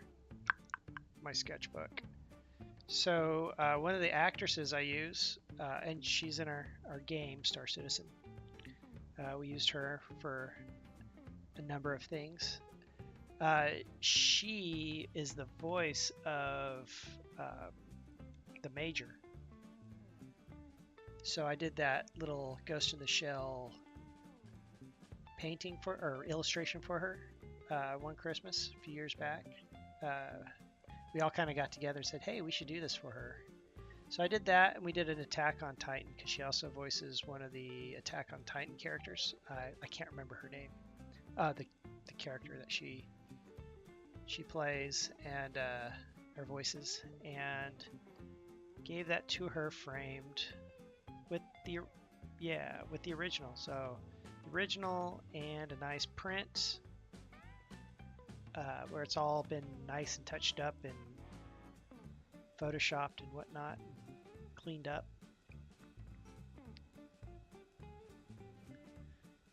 But yeah, now she's a big star. When I first met her, she was still relatively up and coming, and her career has taken off.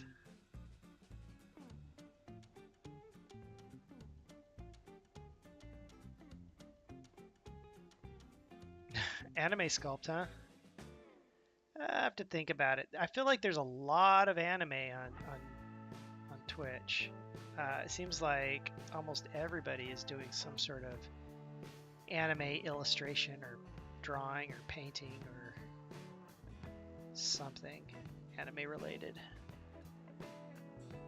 Where's the camera? I was a fan of it back when it was called Japanimation, back in the 90s, before cosplay, when it was underground. This is back when Akira was just made it over on bootleg into the US on VHS tape. And in Japanese, it wasn't even translated. I remember watching going, this is so cool, but I don't understand a word they're saying. I wish I knew what they were saying. There's a very big convention up in Dallas that happens every year called A-Kon, and I don't know what the stats are now, but I know all the way up through like 2009, it's just been getting bigger and bigger and bigger and bigger and bigger. I think it's out in Fort Worth now. Somebody was telling me it's made its way to so big it left Dallas and went to Fort Worth or something. And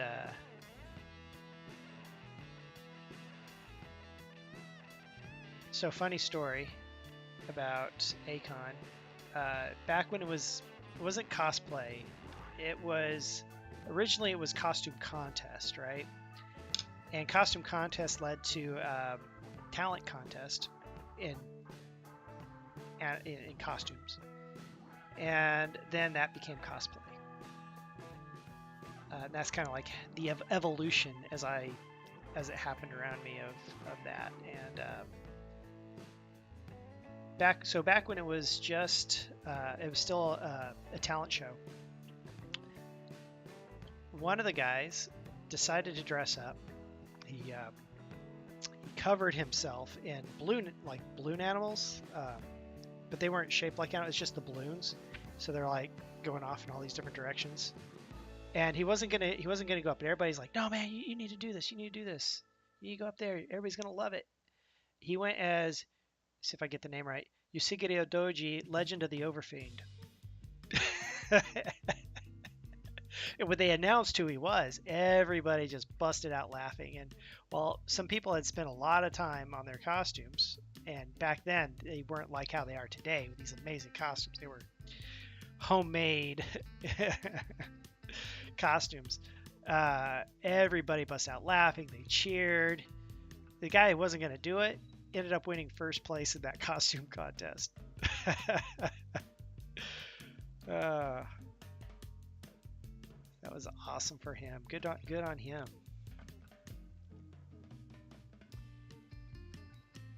All right, so I kind of got these two muscles kind of coming down and kind of tucking in like that.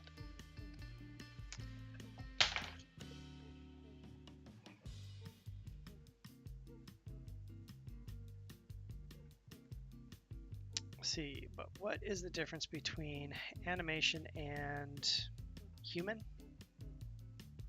Did I read that right? I dress up as Naruto character at a comic convention and anime convention. You mean like what's the difference between I guess I'm not understanding your question. Are you saying that you're dressing up as you're cosplaying as your anime character like across the board? Oh, the proportions. Oh, I see. So you're talking like proportions. Are you specifically talking about the face features, like big eyes and small mouth, and large heads, or super SD, super deformed characters with the big heads, body?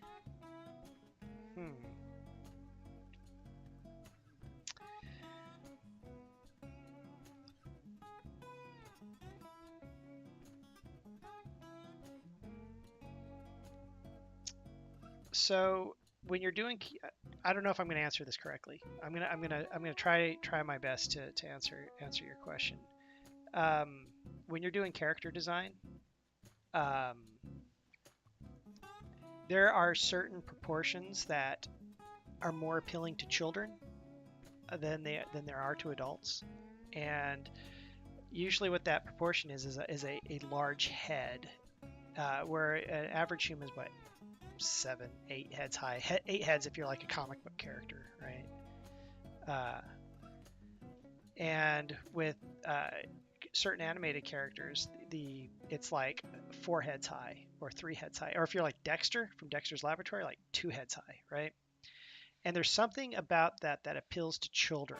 And maybe it's because they have large melon heads and wobble around as they wander around the house. Try not to tip over. So when you're doing character design, you're thinking about some of these things, which is why a lot of times in anime, they'll have a moment where they take the characters that are relatively proportioned and they'll do a super deformed bit where they do something crazy, usually silly and funny, because it's meant to be, childish and humor, a lot of humor to it, what have you. And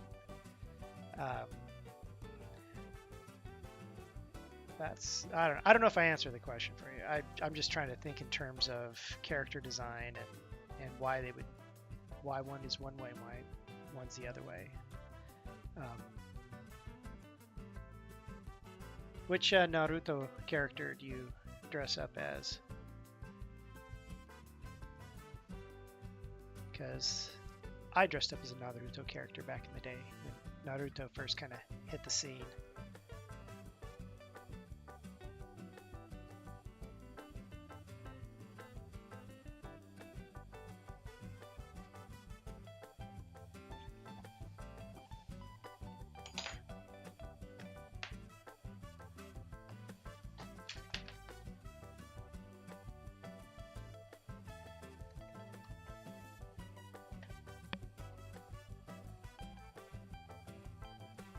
Oh, Gata. Yeah, cool. I was one of the senseis. I was Genma, the guy with the he always had the toothpick sticking out, kind of long hair. Got a picture of me as Genma somewhere. So, funny story. I went to Acon and I dressed up as Genma, and I had the wig, and I had he has like a cap, like a do-rag with the Leaf Village plate, right?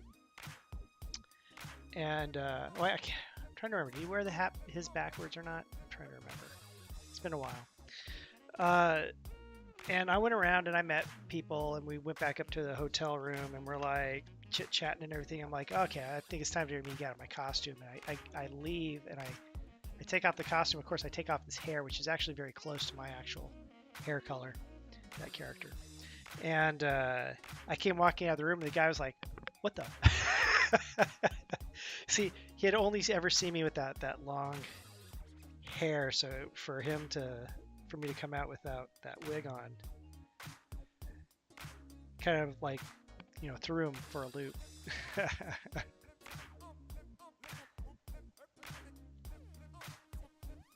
Yeah, I still have all the pieces to my Naruto. I think the vest still fits me, but man, there's no way I'm fitting in that jumpsuit that they wear. I think I'm looking at the calves right now and looking at what to do for the calves.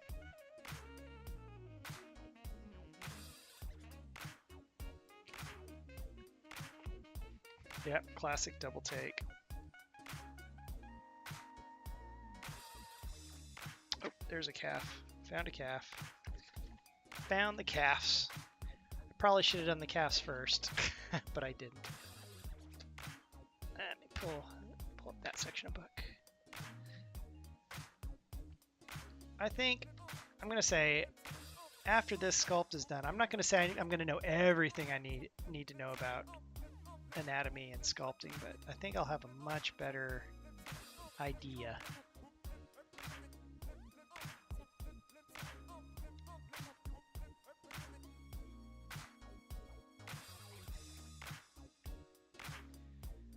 See if I can get this on here better.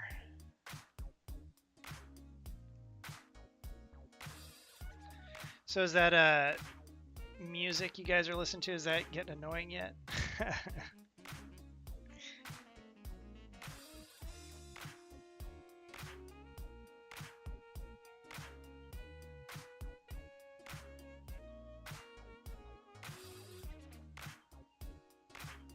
Okay, cool. I'm glad the music's pretty chill.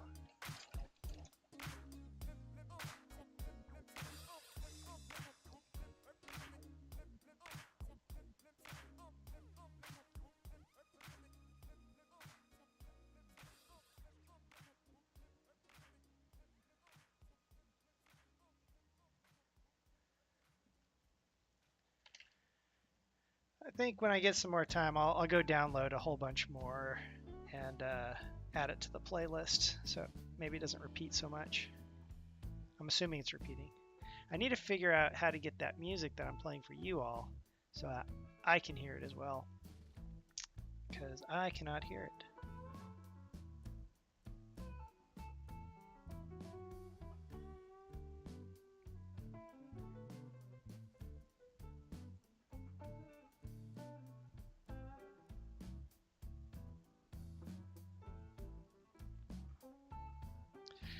And by the way, if you all have any suggestions, like, hey, this is cool, but I'd really like fill in the blank, I've got a little suggestion box down there. I'd like to, if you guys have any thoughts or opinions, I'd love to hear them.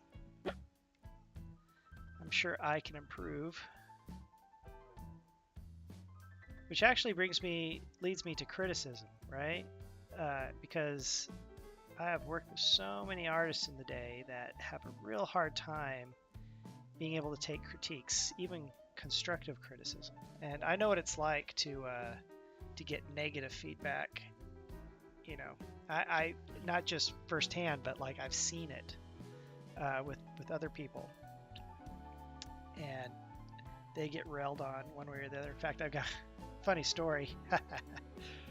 At Acon, for 1 year I worked there's a silent auction, so you put your artwork up on walls, and you can buy a wall for like $5 or something, small. Put your artwork up, people silently bid on it, and then later on it goes to auction, and if your bid wins, you win whatever that artwork is. And some of the artwork is like absolutely phenomenal. It's just amazing artwork. And then other artwork is like, kids in high school and whatnot trying to, they're inspiring artists, and it's not great. It's not great artwork by any stretch of the imagination. But one of the things they like to do is they like to hang out and they like to listen to what people say about their artwork. Sometimes the professional guy, the professional artists that put their stuff up will do the same thing. They'll kind of like hear what people are saying, because it's always nice to hear positive feedback on stuff that you're working on, and it's always kind of sucks to hear the negative feedback. So you have to kind of take that with a grain of salt. But one of the guys I worked with back in the day is very, I don't know how to put it, opinionated about art. He's a good artist, so, but he doesn't have a lot of tact, and he didn't realize these kids are like standing around listening to what people are saying about their artwork. So he comes in and he's like, this sucks. Oh, this is garbage. He's like, this just laying it. I'm like, dude, just stop. Oh no. I just like, you see some of they look at it like just like they kind of like feel really bad. They'll walk over to some really, really nice artist, like, oh, this is amazing. Oh, this stuff's great. It's way better than that stuff over there. That stuff just like, dude, tone it down. There's like kids. These are kids. You gotta, I don't know. But I think hearing critiques on just the channel and the stream itself, like, hey, I like how you got the windows placed, and I'd love to see some better reference images. Like, I think I pulled up some anatomy I can pull over here and look at leg stuff. Kind of had that skull up a long time, and things that you guys would want to see. So yeah, I'll check it out as soon as I get some free time. Kids will never want to art again. So let me tell you the other side of these kids who want to art. They had an artist alley at this convention as well. And keep in mind, I probably had been illustrating professionally for, I want to say, 7, 6, 4, 5. I've been professionally illustrating for at least 5 years, maybe even 6 years. And I knew a lot of technique that you don't really learn in high school. It's things that I picked up in college, things that Artist Alley, there's this girl who's an artist, and I'm like, oh man, you guys are going to Artist Alley? That'd be cool. I want to go. And I'll draw with you guys, and it'll be fun. We'll get to look at each other's artwork and help each other out, and what have you. Because I've always been one who believes in working with somebody to make them better, as opposed to tearing them down and stuff. And so I go and I start to and I get my tool, I have my sketchbook, I've got my blending stumps, and I got my pencils. For those of you who don't know what a blending stump is, when you're just doing pencil drawings, it's like a smudge stick that you can go in and you can like smudge to add value and shading. to your artwork. And you've probably seen some of these little artwork things down here. Not that one, but some of the black and white ones. You can see where I've gone in with the blending stuff. Not that one either. Maybe I did a little bit on that one. I've gone in and I've used a blending stump on the artwork, and she looks at this and goes, "A true artist would never use one of those." I'm like, "Are you serious? I do this professionally. You should try it. It's it's fun. It makes your artwork look pretty nice." True artists don't use them. Like, I decided not to argue with her at that point. I was just like, okay, all right. I know where I'm not wanted. I'm gonna go this way. Do something else.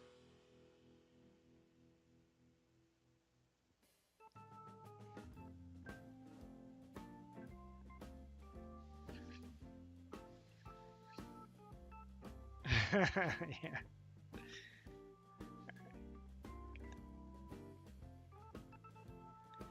This is true, and they all stink.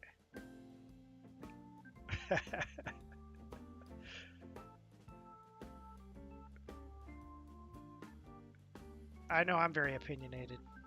I know, because girlfriend tells me all the time, "You're too opinionated. Be nicer." I'm like, "What are you talking about?" I am nice. All right, so the outside of the calf muscle is actually lower than the inside is actually a bit lower than the outside. The outside is a bit higher of a muscle. So put this up here.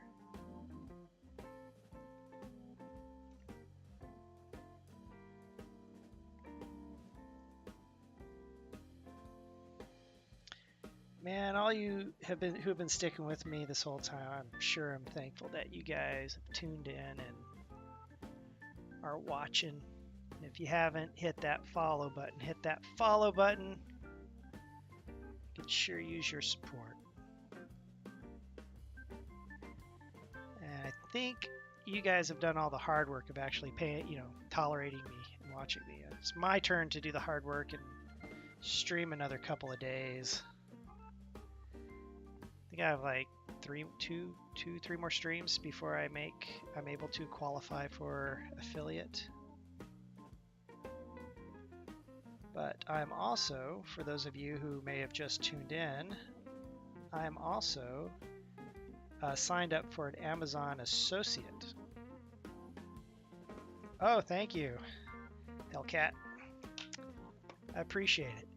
I am a Amazon associate, yeah. So if you click any of my links and order any of those products, it actually helps me out, and maybe I get a better camera, better tripod, a mic, so I'm not talking through my headset. Yeah. Death Wish Coffee. Click the link below. Keep you up all night gaming. Help you on that ride in the work in the morning after 2 hours of sleep because you're finishing that deadline. Death Wish Coffee. Strongest out there.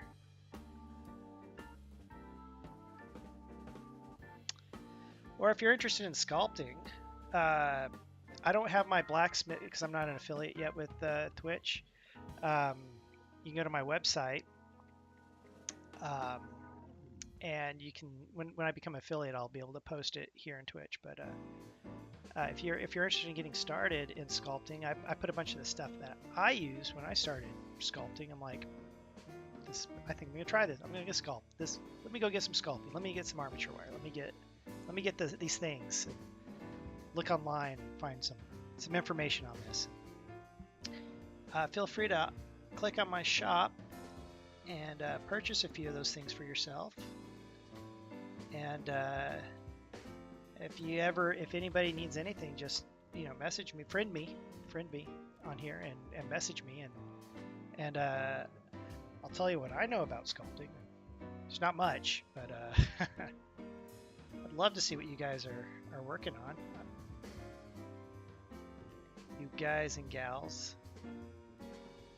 whatever the case may be. You got use guys. Or if you're illustrating, I'd love to see your illustrations. Or if you're animating or modeling in 3D, I'd love to see all that.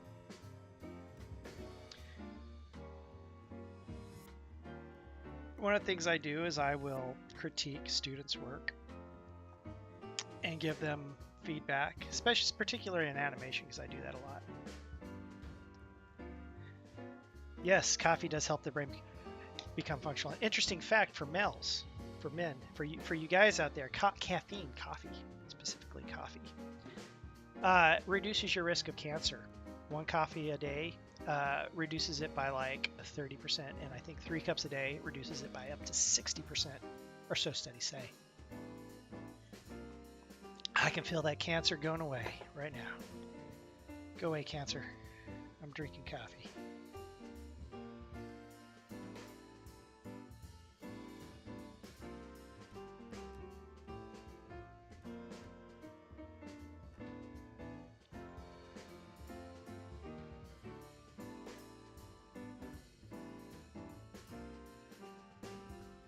Tell you though, that Death Wish coffee, I do have to put cream in it.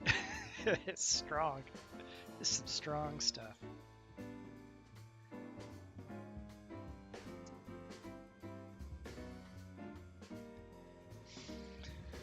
Oh, it's starting to look like a calf, sorta, a little bit. Hold on, let me fix this little section right here. Yeah. Cut that away.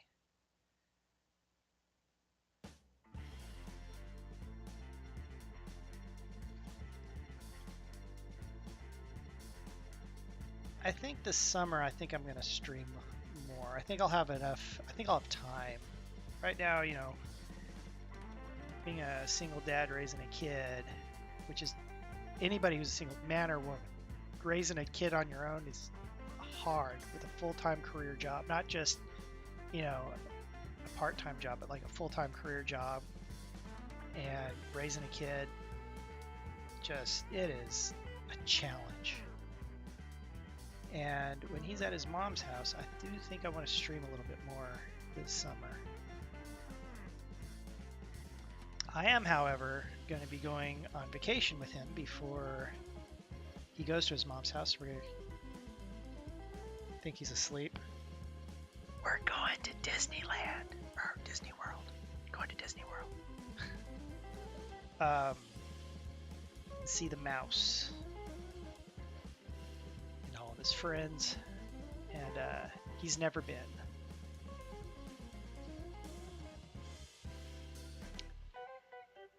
And in fact, you know, I don't think he's ever really watched the Disney Channel. Now I think about it, it's like kids.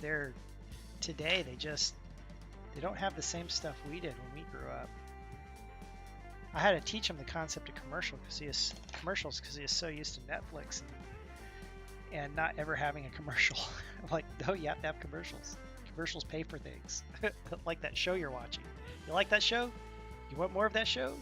They have to have that commercial in order to pay for that show. So these are like concepts that he's like, no, I don't want a commercial. Sorry, bud. You're watching regular TV. You got commercials.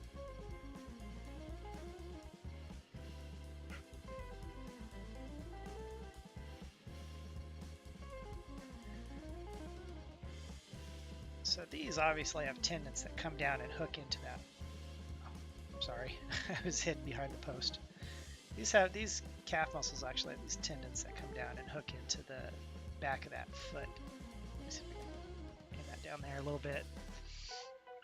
And that's kind of what makes you able to point your foot forward. That's the Achilles tendon right there that goes up to there.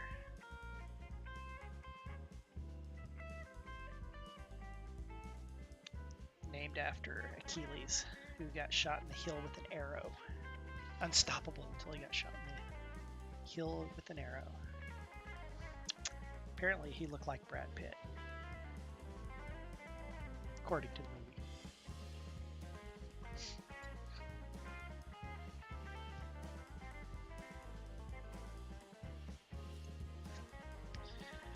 Kurg, I feel like he's bending around. I feel like I've pushed his legs around.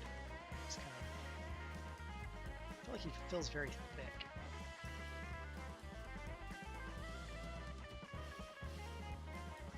Instant coffee, huh? Well, I used to have a Keurig. Pop it in. You know, it cooks in like 2 minutes or whatever. And then my girlfriend is a coffee snob and grinds her own coffee and everything. So not that I've become a coffee snob. It's just I have to grind coffee now.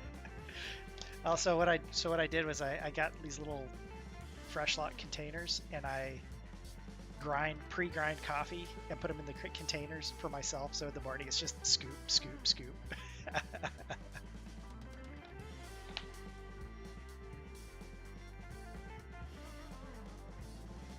What? Doggies? Are you interested in seeing doggies? Pups?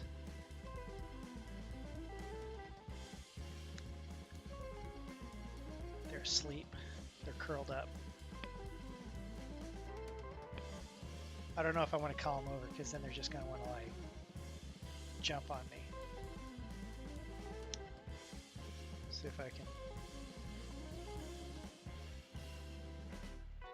focus in on them. There they are. They're asleep right there. There they go. Yep. Shh. Don't wake up the dogs.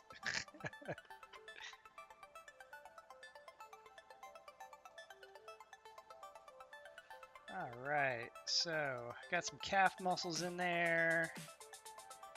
Kind of twisted my bone around a little bit, but that's okay because it's going to get covered up with muscle anyway.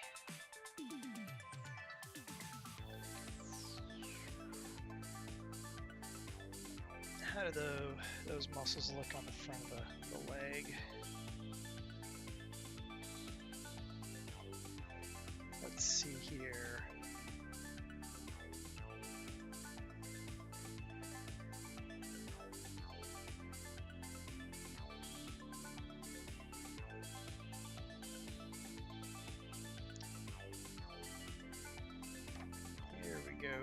Here's some leg muscles right here.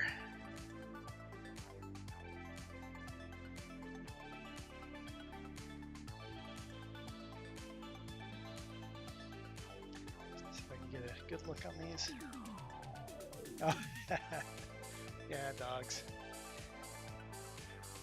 Maybe I got an extra webcam. Maybe I'll hook up a little webcam that like points over there at the dogs, and when I'm not using my reference up there, I can switch.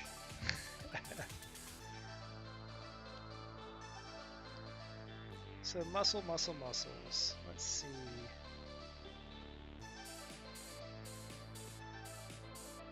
A lot of muscles in that shin, primarily on one side of the leg.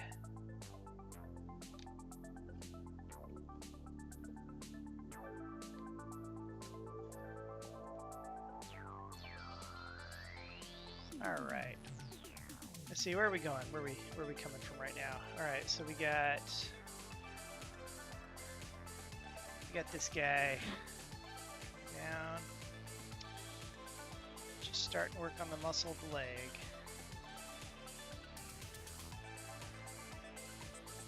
The lower leg. All right, let's do this.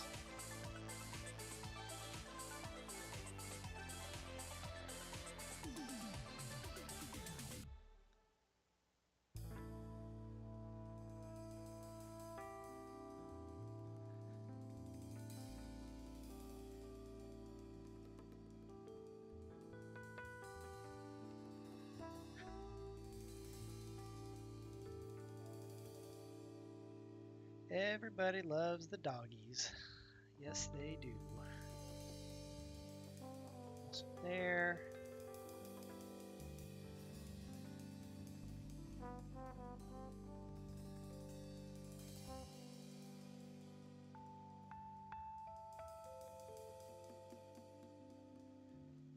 So there.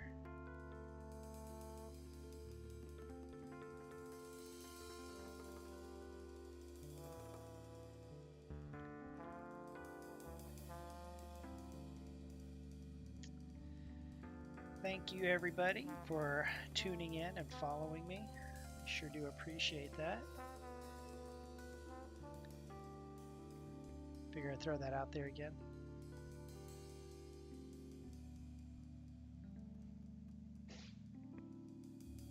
Sounds like the cat's just knocked something down in the other room.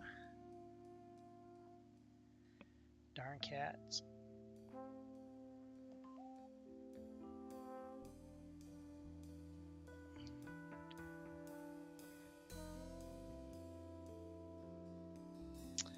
See, my girlfriend's getting ready to head home. She's working in the emergency room today. She's a emergency room nurse. Just give me a sec. Yay! Exclamation point. Your food is in the microwave. Period. There we go. It's there.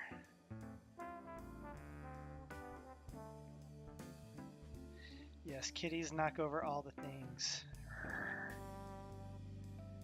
I have a paper shredder under my desk over here, and it's full of shredded paper. And this morning I was picking up shredded paper out of the carpet. They like to knock over glasses of water. So my son, when he was little, climbed onto the counter, and we just have cheap Formica in the kitchen, right? And he broke the seal between the two pieces of Formica. Fast forward time, cats are now in the house, and the cats like to get up on the counters in the middle of the night, because in the daytime they know they're not supposed to be on the counters, and they go looking for glasses of water to knock over. So now my Formica, right down that seam, has this it looks like a serpent. It's starts off small and bigger and bigger and bigger. Swells where the wood is swelled up. Just like, dang cats.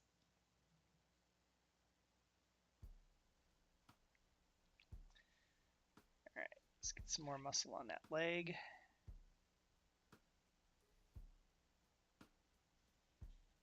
Am I reading that right? My music is porn music.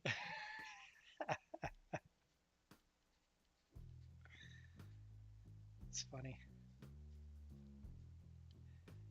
I will I will look for some better. All the music I'm playing right now is like the free stuff that you can use on YouTube and places. Not that many people get shut down for playing, music on their Twitch streams, but it does happen, and I'd prefer not to have my account canceled. I've been in the professional world so long. Last thing I want to do is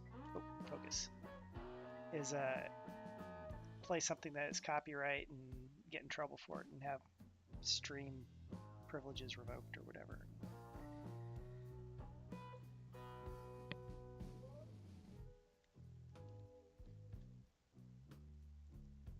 Yeah, that's about right. And I got one more on this back side I'm doing. But I do have a friend. Let's see, soundcloud.com. Yeah, I'll definitely check that out. One of my friends is a musician, and he was in a popular band back in the 90s. And I called him up, and I was like, dude, can I use some of your music? And he's like, yeah. I'm like, is it licensed? He's like, oh, it is. It's like, but dude, I got this other band I just started, and nothing's licensed on it yet. So I was gonna call him up today. I just got caught up doing things, but I'm gonna see about using some of his music, and if he's got any instrumental stuff, versions of his music, I'll see if I can grab some of that too. But I'm not really mentioning too much, just because I'll wait to see if it goes through, because anytime you ask somebody something free from somebody, you can't really expect them to deliver, right? They feel up to helping you out, they'll help you out. But usually you can't count on somebody. In my experience, usually, if it's free. But I told him I would, in return, I would promote his band, or bands, and links to his music and that sort of stuff if anybody's interested. And I was also thinking about seeing what it would take to live stream some of his shows when they go put on a concert, and see about live streaming it on my channel or something, or maybe he wants to do a channel. That'd be cool. Austin is a big music town, so.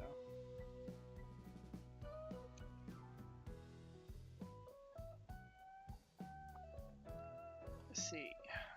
So on your shin, it's like you have all this muscle on one side, but your bone is actually on the other side, which is why if you ever do martial arts and you're like blocking with your leg and you hit on this side of the leg, it really hurts. But if you block and you hit with this side where you flex those muscles, it's almost like a boxing glove. It kind of takes that blow and doesn't hurt so bad.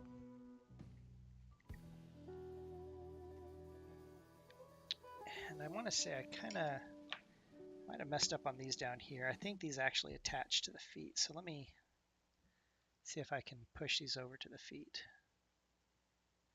because that is what flexes your foot up.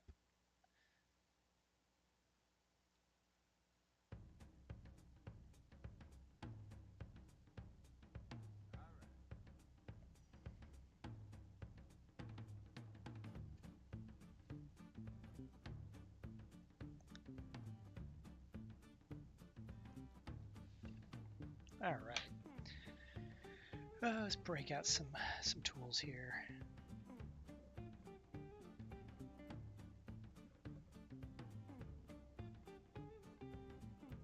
Oh, I think I was talking. I'm really good about starting to talk about something and then get completely distracted and off topic, and then I forgot what I was originally talking about.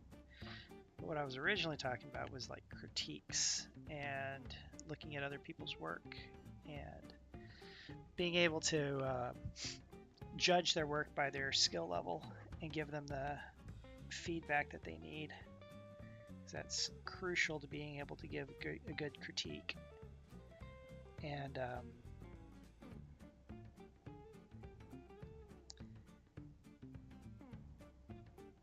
if any of you have anything you need critique, just hit me up, friend me, and or send me a link to your YouTube channel or something, or whatever, or Instagram or whatever it is, wherever it is that you're posting your stuff, because I'd love to see it.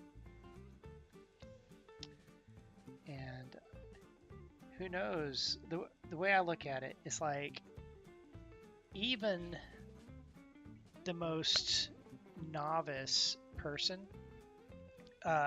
can give somebody who's experienced a tip or a technique that they were never aware of or hadn't thought about in a really long time, and make them go, huh, yeah, totally, or yeah, I didn't realize that, that's cool. One of the guys I work with, he's oh man, he's great. He goes on and he will find things and ask questions and research, and I have learned more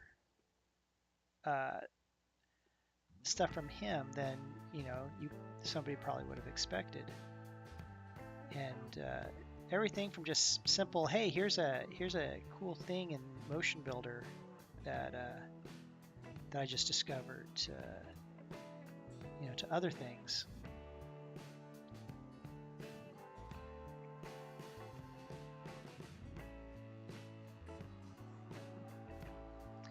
And so I learned new stuff from him. New stuff. There's also a mindset with somebody who's new in the industry that people who've been in the industry for a while have lost. Maybe it's because in my job I'm a lead, so I deal with both very senior, animators and all the way down to very junior animators, and I deal with people who we contract with and everything. So there's a certain you see like veterans who are kind of like in a sense they're kind of set in their ways, where maybe they've been beaten down so much at whatever it is, they're like, I'm not even gonna try it because I'm not even thinking about it because I've been told no so many times that I can't do that or I shouldn't do that or whatever. But then you get these new guys who come and it's like, hey, let's try this thing that they don't realize you've already probably tried like 100 times over the past decade to no avail. But the great thing about that is usually by the time they come up with the idea, the tech has caught up to whatever that idea is, and then you're able to do it.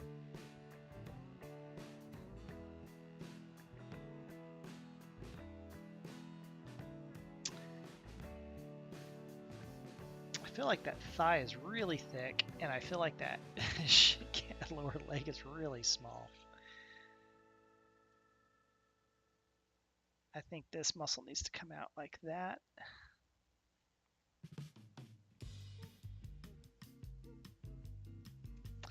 And this muscle needs to come around like this.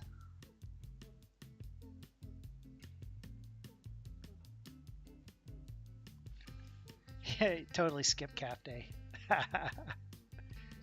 One of the guys I work with has like amazing calves. We're like, dude, what do you do? He's like, I don't know, just how they are. But yeah, I think I'd be this guy. I'd be like tiny little calves.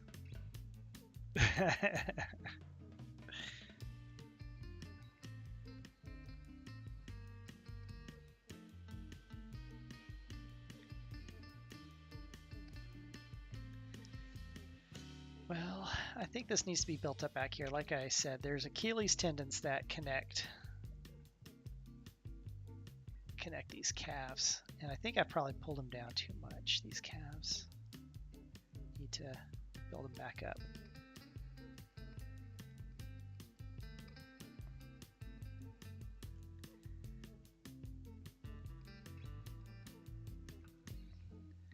Yep, monster quads, itty bitty calves.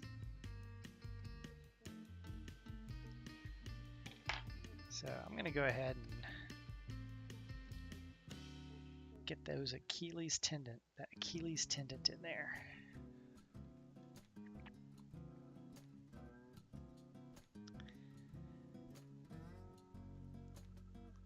So one of the things that I learned when I started this whole sculpting endeavor is starting over or cutting out something and doing it over again. So difficult to do. Easier said than done, because you usually spend a long time working on whatever it is you're working on, and you're like, man, I don't want to. I spent so much time. But I tell you, I'm gonna show you an example of starting over. You ready for this? So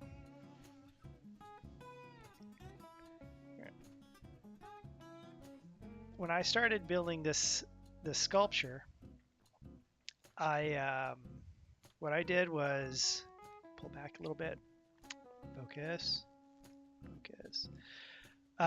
I kind of built it in sections. I built the armature, and I started putting in the legs and the hips, and then I had the wires for the arms in, but then I built the rib cage and everything, and I didn't have the head yet. I didn't build the skull. Let me push in on that skull. There's my skull. So I started sculpting a skull, and I started to try to fit the skull. I even thought about this prior, like how am I going to do this? But how am I going to get that skull onto the armature and looking good? So I tried and I pushed, and my original skull ended up looking like this. It was close to this, not quite, but it ended up looking like this. I'm just like, I looked at this, I'm like, oh my god, this is so frustrating as I was trying to like push it on there, trying to like shove it, and it just wasn't happening, no matter how hard I tried. So I said, you know what? I'm just gonna start over. I'm gonna rethink how I'm gonna attach this skull to the armature from the ground up. And I came up with this, and I thought about it, and I figured out how to actually get this skull to fit onto the wire.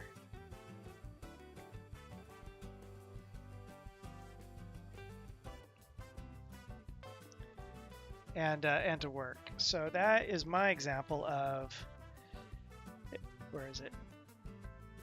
If at first you don't succeed,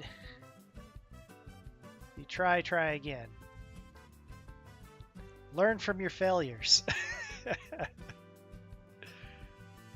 All right, so this leg will probably be a failure. I'm gonna learn from it, because this is what I'm getting at.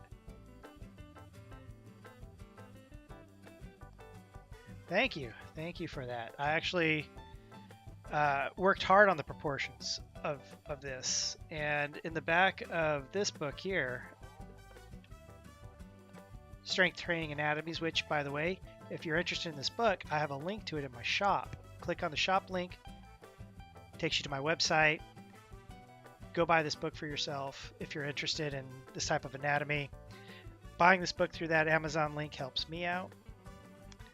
But anyways, in the back of this book, and the reason why this is to the scale that it's at is, so if let me push this back here. So I'm gonna pull this out.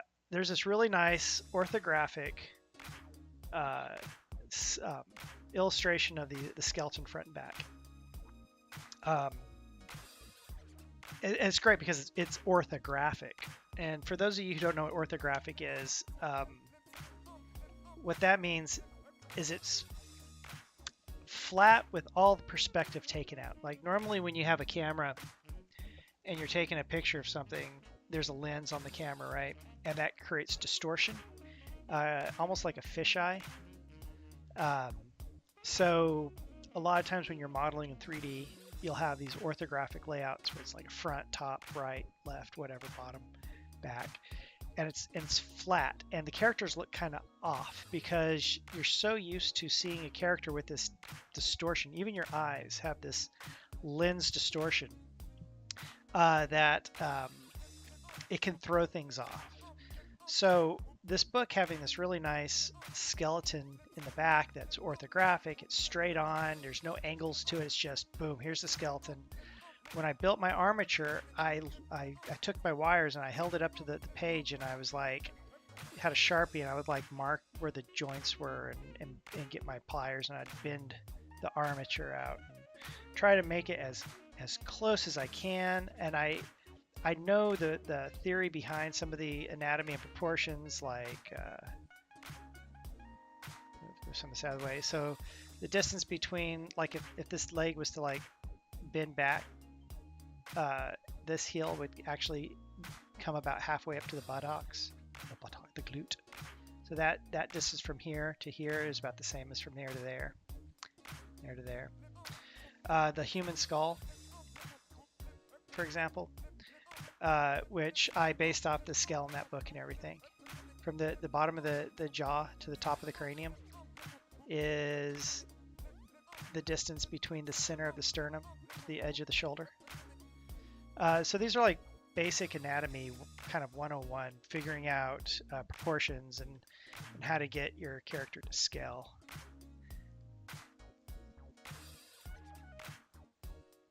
And that's what you learn when you illustrate, and I figure it's a good starting point for sculpting.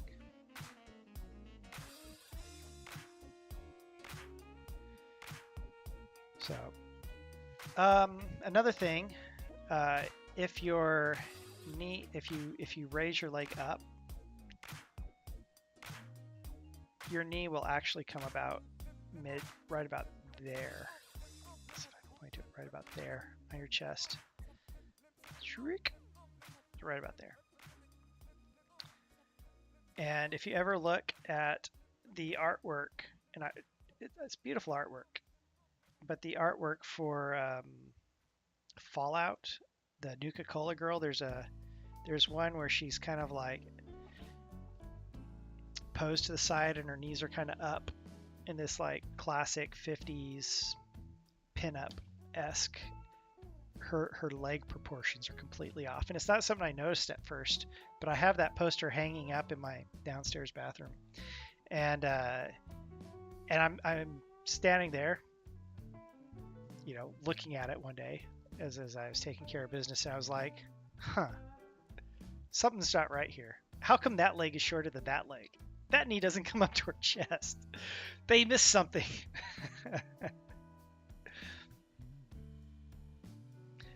So other things like the hand, like you can't see it because there's no buttocks on there, but the buttocks comes down about here. If he dropped his hand and it came down, this part of the hand right there lines about up with that part of the buttocks, the glute, the butt cheek. You can kind of see it in this arm. There's where the butt cheek is. If I came across it, it'd be right about there on that leg, which is about where his wrist would fall. So those are like little things that you can do for anatomy and proportion.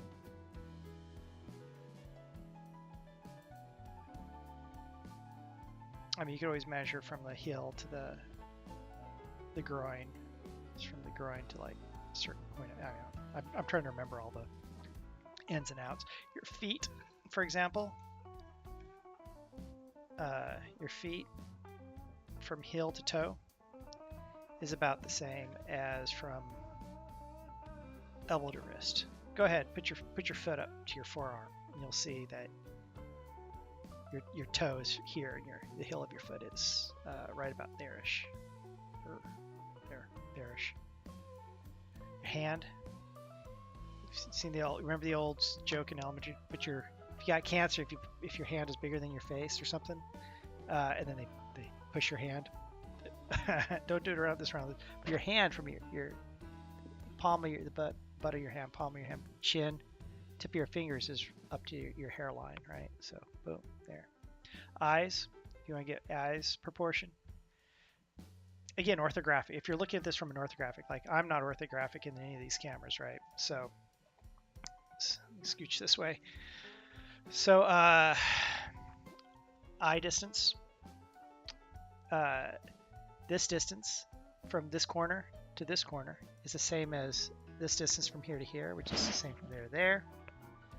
And this distance from, if you're looking at me orthographically, like take out all that perspective, distance from here to here is actually the same as from this corner to the edge of your head. So that's a great way of anatomical correct figuring out how to get your eyes proportioned correctly. I got headphones on, but let's see. Take off this one. Top of your ear. Top of your ear always lines up with the top of your eyebrow. Bottom of your ear lines up with the bottom of your nose. So if you're ever looking at somebody from the side or drawing somebody from the side, you can draw a line straight across and it should line up. And if you have a longer face, like some people have like really long faces, long noses. Still, I mean, their ears just happen to be longer. So longer ears, longer face, shorter face, shorter squash in your face, shorter squash your face, shorter squash your ears, so to speak, because it's all lining up. Usually the corners of your mouth line up with the pupil.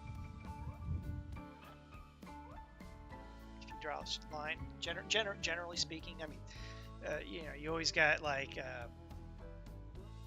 Steven Tyler mouths, big mouths, right? Mick Jagger, big mouths. But generally speaking, the corner of your mouth, you draw a line straight up. It lines up with the pupil. See what else. Nose. Generally speaking, these are all generals because there's always exceptions to the rule. Generally speaking, the corner of your nose lines up with the corner of your eye, the nostril. Lines up with the corner of your eye. Just if you're looking at somebody completely orthographic.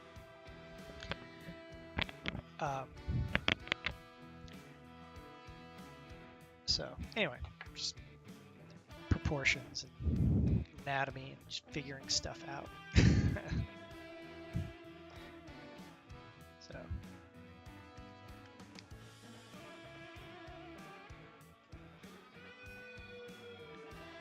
but yeah, if you guys have any questions, never hesitate to ask. If I can answer it, I will to the best of my ability. I don't know everything, but and that stuff that I don't know, I'll either say I have no idea or I'll make something up. I'll just say I don't know.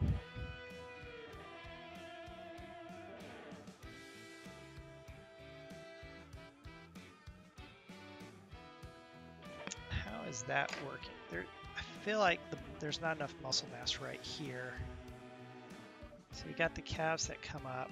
You got the Achilles tendons, which is what I was working on.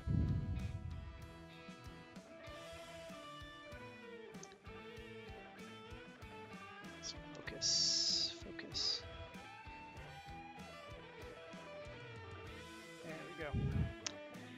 If it's too blurry for you guys, just let me know. Like I was saying, this monitor is not like the best monitor. So I'm doing my best.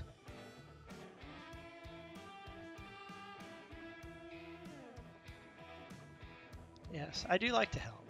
So in Dallas, Texas, there is an organization called A Bunch of Short Guys, and it's not because they're short. And I was a member of that group for a while back when I lived up there. And they were called A Bunch of Short Guys because they were a user group, a Maya alias Wavefront user group. So this was before Autodesk bought Maya. It's back when it was alias Wavefront Maya. And there was a user group, and they wanted to do a short, so they came up with the name A Bunch of Short Guys because they wanted to do shorts, and it had boomed into an educational resource for people. Students. It is held in Collin County Community College for the longest time. I haven't really kept up in a few years or so since I moved to Austin. Hard for me to get up there to meetings and stuff, but they always have these big industry events called Industry Giants. It happens once a year, and that they try to bring in like industry professionals from around the world. They've had people from Pixar and ILM and Digital Domain, Rhythm and Hughes, some places that aren't even around anymore because they've been doing this for so long, and it's all about education and teaching and getting better, and it's a great way of networking. And I'm going to say anybody who wants to get into the industry, who you know gets you in the door, but what you know keeps you there. Have I ever been to the House on the Rock? I don't think I have.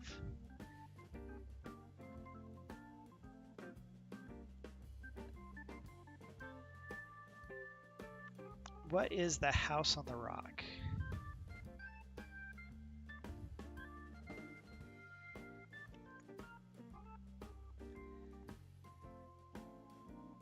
But yeah, Industry Giants. You can ABOSG, a bunch of short guys, ABOSG.org, and you can see all about them. You can also look up Industry Giants in Dallas, Texas, or Texas. I've learned a lot. They'd have master classes. I've actually given a couple of talks, or at least one talk. I've talked at general meetings, and I think I did one Industry Giants talk, not as a giant, but as one of the side classes. I am by no means an industry giant. But who knows? Maybe if Star Citizen does really well, I could lay claim to being an industry giant. Chris Olivia, who is our original art director, was a speaker at Industry Giants as an industry giant, and then years later I met him at Cloud Imperium. We both took a job there, and I didn't clue in on it at first until somebody else said, "Oh, you're working? Yeah, he's from Industry Giants." I'm like, I had to look him up. Oh, yeah, he was. Once I made the connection, I was like, "Oh, yeah, I do remember working or seeing him talk."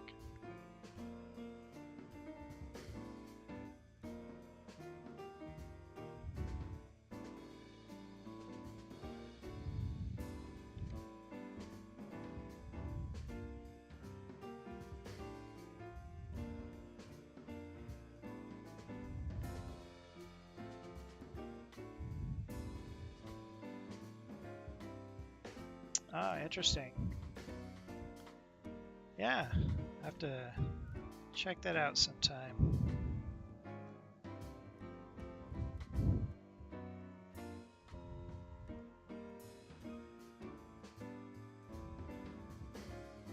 So I've noticed with this sculpting, my mixture at least, because I have my own blend of different hardnesses of sculpting. I've noticed if I let it set overnight, by set I mean I just don't work with it. I come back the next day, it's a lot more difficult. I shouldn't say difficult, since it's easier because it's stiffer and it's more firm. And if I've been working with it for a while, like this calf I've been mucking around with probably way too long, it's very soft and mushy because it's been heated up and worked. But I think if I say, all right, enough of this, I'll come back to this, tomorrow or later, it'll actually become easier to work, I think.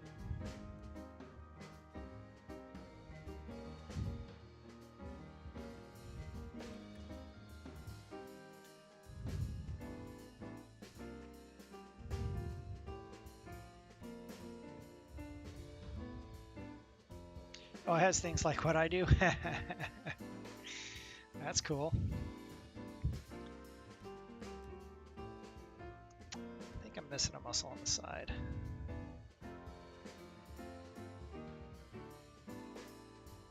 Missing a muscle on the side of the leg.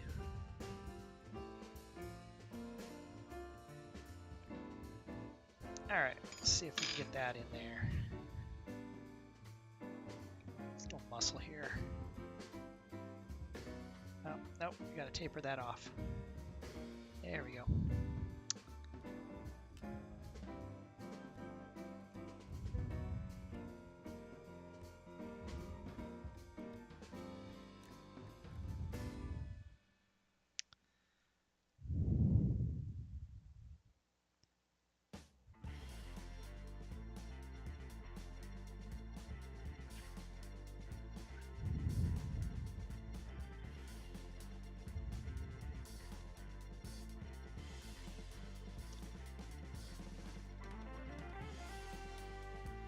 Hey, good night. I'm glad you're able to join.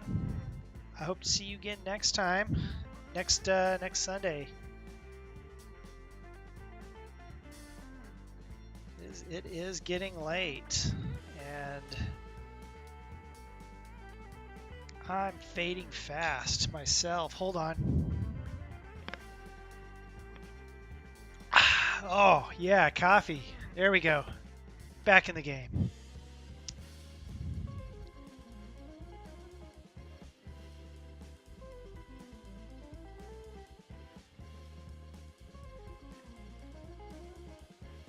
$9.20, yeah. Yeah, it's 11:19 here. Normally I only go to about 11:30, but I don't know. I'm kind of playing tonight by ear a little bit.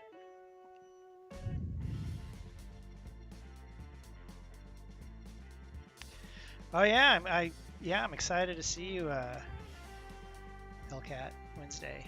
Yeah. next Wednesday. So Wednesday, I am doing a I'm going to show how I take raw mocap. Let me see if I can phrase this, summarize this. Raw mocap, or motion capture, right? And I'm going to show how I prep it to get it ready to put onto a character. And I'm going to talk about why I do what I do and differences between a good retarget and solve of data and a bad problems, and why I do what I do. And I am very much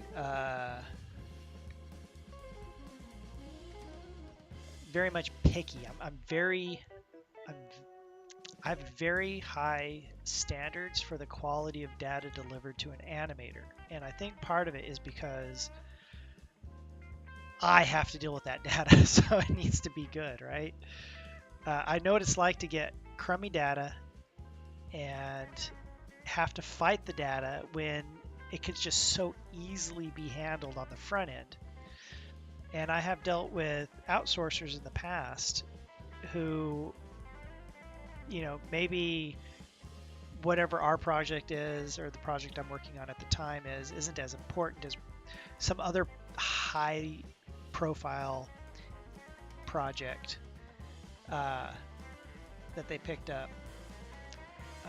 And so they don't have their A team delivering data. They have like a B team, or sometimes a Q team, somebody way down the list of new people who've never handled motion capture data before, delivering data.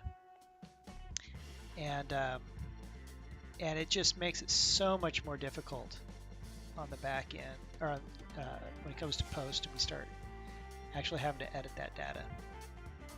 So there's so many things you can do to make it easier on the animator. And at work, they put me in charge of ensuring that anything that comes through, I look at and that I approve before we sign off on the delivered data. And then if I don't approve it, it gets sent back and then they have to fix it. Usually I've been really good about explaining why it needs to be the way it is, things to look out for.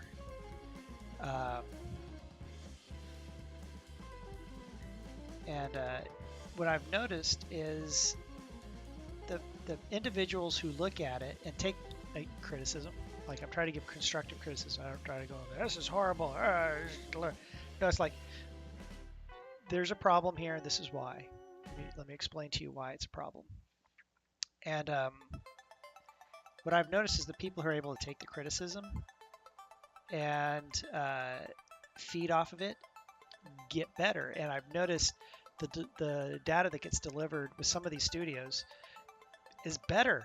It gets better over time, to the point where I'm like, good. Oh wait, there's one that needs to be fixed. Just send that one back. But it's good. It turns out to be really good stuff.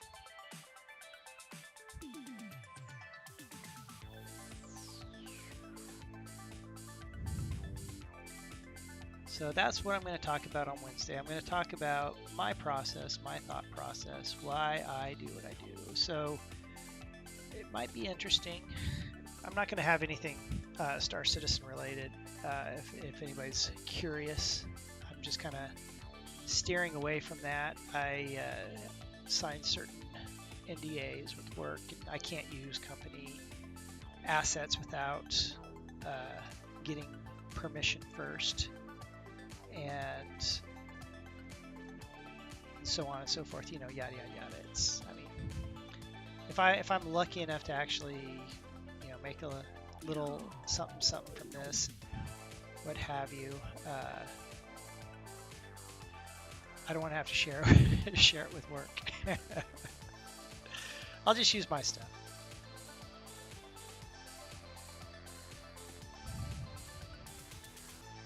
But I have tuned into some of you guys gaming, by the way. I've gone and checked out you guys playing our game, and it's quite exciting seeing you guys get into it. doing what you do, and I've followed a few of you, and I'm very impressed with all of your numbers and how well you guys are doing.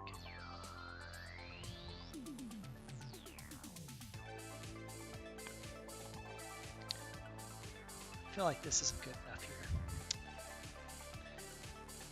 I feel like this is coming across too.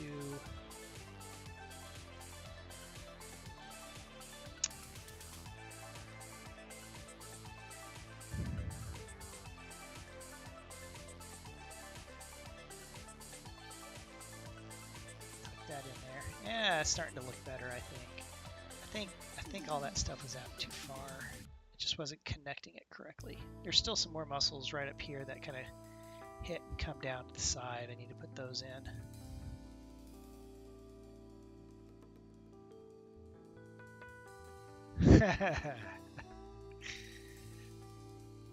Don't worry, I'll throw out CIG anecdotal little things every once in a while. Not specifically about the game, but just fun little things that have happened. There's another one of the other stories I told. Oh, I told it. I'm trying to remember when I told this story. It might have been last Sunday. I'll tell it again because a lot of you know we work with studios all around the world, right? So I was on a conference call. This is back in 2013 when we kind of were in that basement, and there's probably like 25, 30 of us crammed elbow to elbow in that basement. We were outgrowing that space, and we're just like ready to move out. We were just so. Anyways, we were, you know, we were trying to solve all these problems and everything, and we're just trying to find the answers. And I was talking to somebody on a Skype call, and as I was trying to help this person through whatever the problem was, I said, you know, so they can't hear him, right? Because we're on a Skype call. I got headphones on, but they can hear me. All they hear is me saying, "Always look on the bright side of life," and in unison, like 40 guys whistled. And it was one of those moments where everybody just kind of like stopped and realized what had happened and then busted out laughing. And they were just like, it was one of those moments that happens in movies that, that doesn't normally happen in real life. Man, good times. Those are fun. So, sometimes I miss the days of that basement, and other days I'm glad we're in the new office. Well, I guess it's not super new now, but we're in the space we're in now.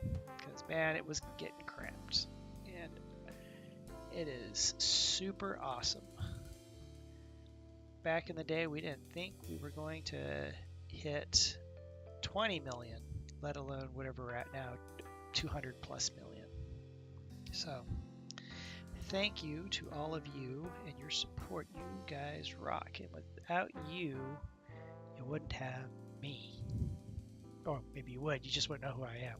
You'd just be that random guy on Twitch.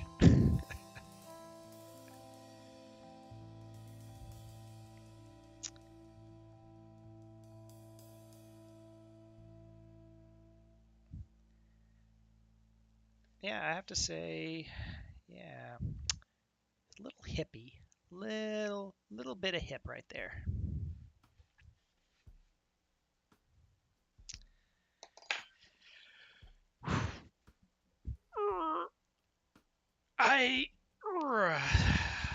Getting stiff. Hold on. Time to fuel up.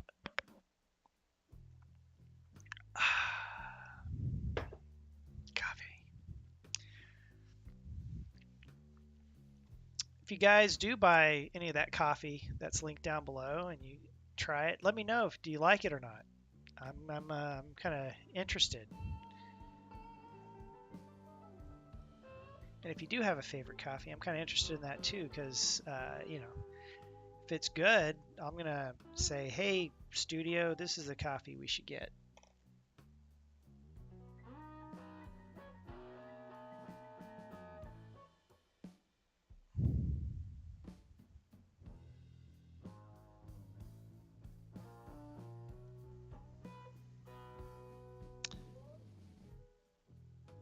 Who drinks coffee now? I drink coffee at night. Depends on what I'm doing, right? If I'm like, okay, I gotta go to bed, probably no coffee. But tell you, if I'm crunching it and I'm trying to hit them deadlines, I am drinking coffee. But yes, there's a certain point where like if I have too much, I'm not sleeping. That's all there is to it.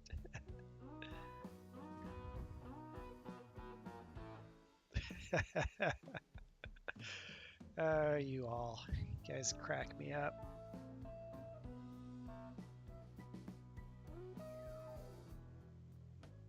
Where does that attach? This actually attaches up into the hip. That's interesting. I bet instead of shaving that and adding more, I bet I can just come in here and I can reroute some of that clay to that muscle that comes across. I think I'm gonna have to add more clay right here. I think it's just not enough.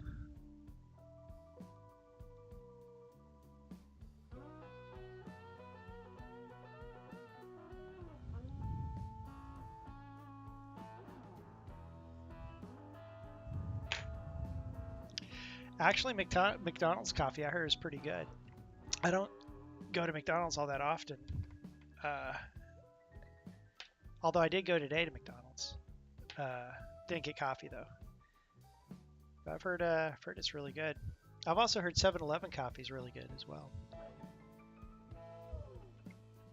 Earl Grey tea.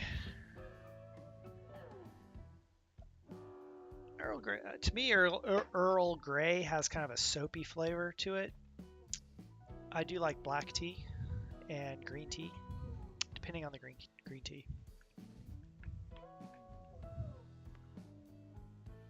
In fact, you wouldn't know it to look at me, but I, at one point, ballooned up, and I was actually a very heavy individual. And one day I said, I can't keep doing this, and I ended up cutting all the sugar out of my diet. So no sugar in tea, because we live in the South, right? So everybody in the South puts sugar in their tea. But I cut all the sugar out of my tea, coffee, sodas. Candies. Although I do occasionally eat Jelly Belly jelly beans when they come across my desk. Can't help it. But just cutting the sugar out, my weight just started going coming down, and I went from about close to 200 pounds of weight down to 175. At one point, 173, something like that. This was a number of years ago, and then I lost a job at Lightbox Interactive, which was my last job before I came over to Cloud Imperium. And when that happened, of course, I lost even more. I actually got down to 165 at one point. And I had decided I didn't know where I was going to go. So I moved my junk into my parents' garage while I was looking for work around the country. And I was talking from Wisconsin at Human Head to Sledgehammer, Call of Duty guys over at in California, and then eventually landed a job back in Austin with Cloud Imperium Games. I could have probably just turned the truck around as I was driving up to my parents' house and just headed straight back down to Austin. But I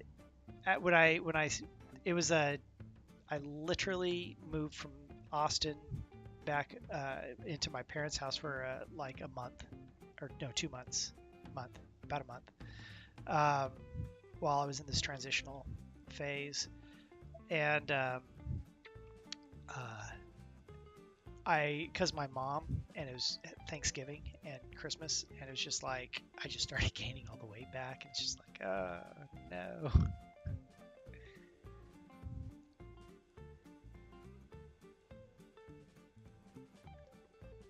I feel like there needs to be some more mass in here. I'm gonna go ahead and put some stuff in here.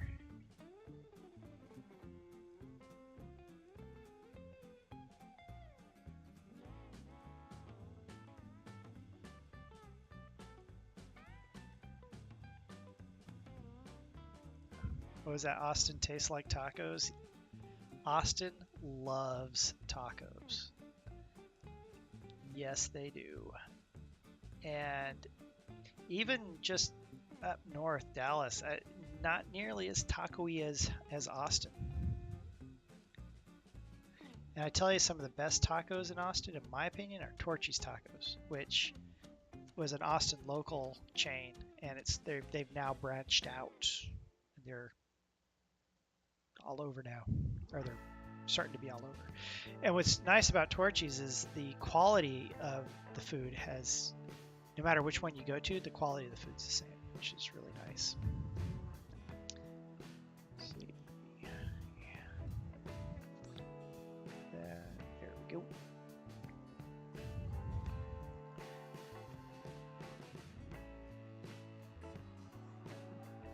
Tacos and salads, yes. There is only one super salad that I know of in Austin, and it's too far of a drive to just go hit up. Maybe if I'm in that neck of the woods, I'd hit it up. I do like super salad.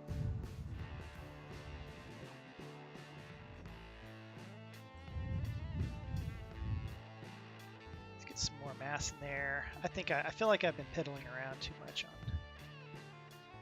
on this sculpt. Taco Bueno.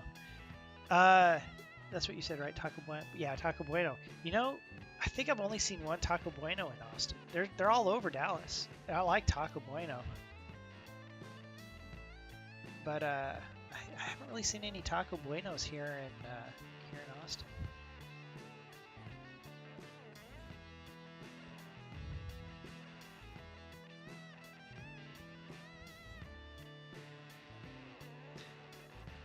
I like the muchacho from Taco Bueno.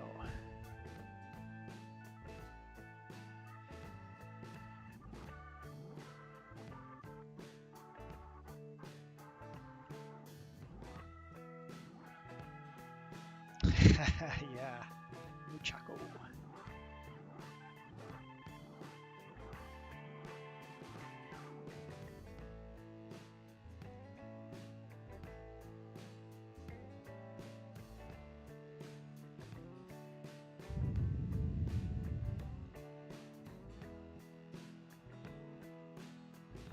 Uh-oh, I think I heard car door close. Get prepared for the dogs to bark if that's my girlfriend. We're gonna find out here in a second as I start hearing her come through the door. Here she comes. What? There they go. There they go.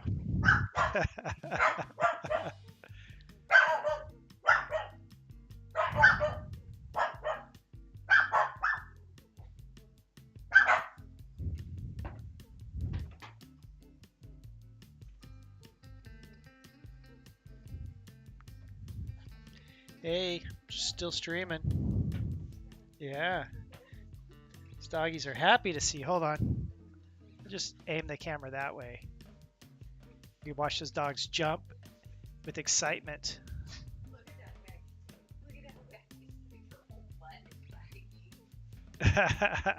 They are so excited.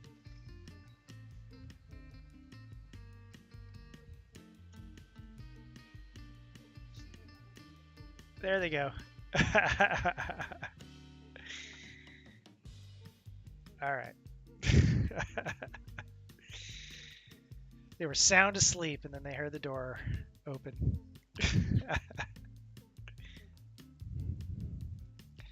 Lap dogs. Erg. So where is this dog? I got a few people watching. So this is Lupin and the other one's Luna.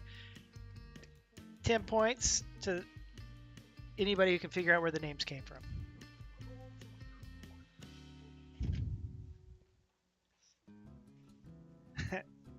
Hello, Lupin. He said hello. That's Luna.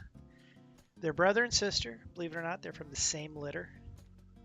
Harry Potter. 10 points to Hellcat. 10 points to Gryffindor. Although, I swear to God, this is not Lupin. This is Dobby. I'm a good house elf. Dobby's a good house elf. Dobby loves Harry Potter. All right. There you go. Now I got dog hair on my hands. I gotta get that off. Sorry. Do I get a kiss? It's PDA there. Too much PDA. Wait, did I mark this channel for like obscene stuff?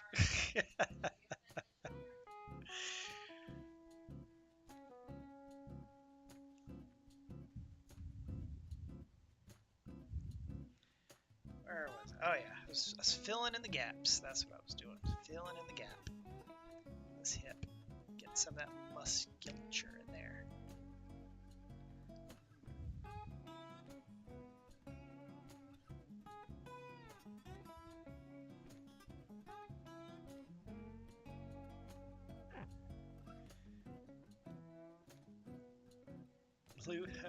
Lupin the Third, yes.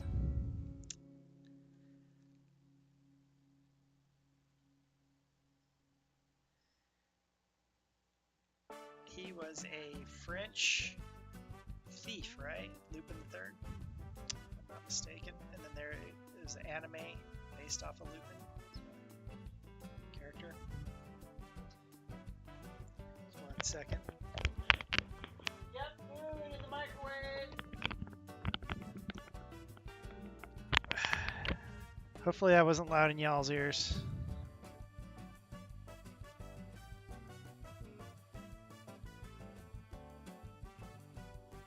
Nope, good.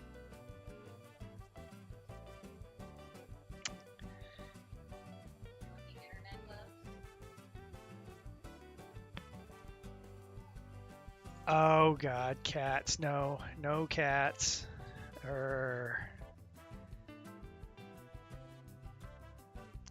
Cats get hair into clay. Internet loves cats.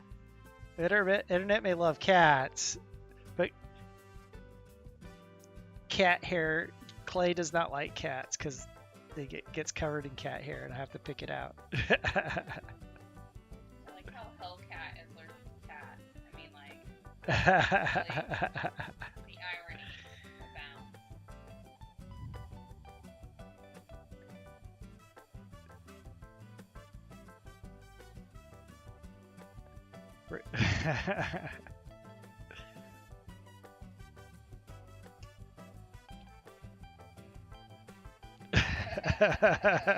That's funny.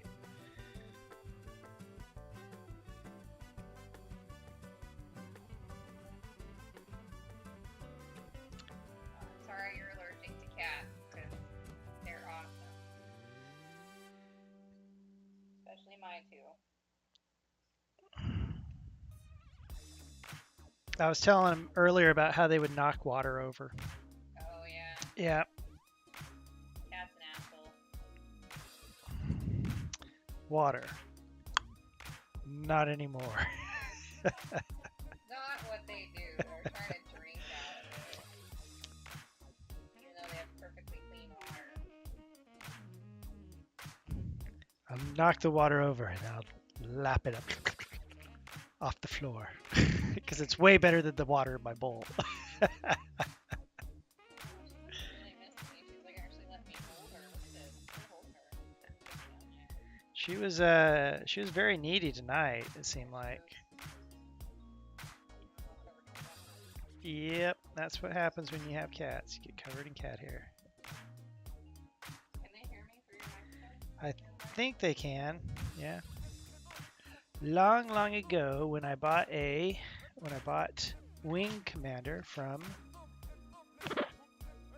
Micro Center, I sent in a registration card with a reply on the "Do you have any suggestions or comments you'd like to share with us?" That said, name a ship in the Hellcat Mark V. Oh, name a ship the Hellcat Mark V. That was your suggestion? That's cool. Did they do it? They did it. Did they do it?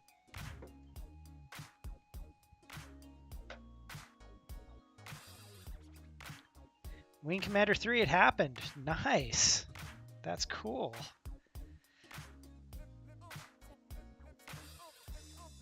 I think that's one of the... Let's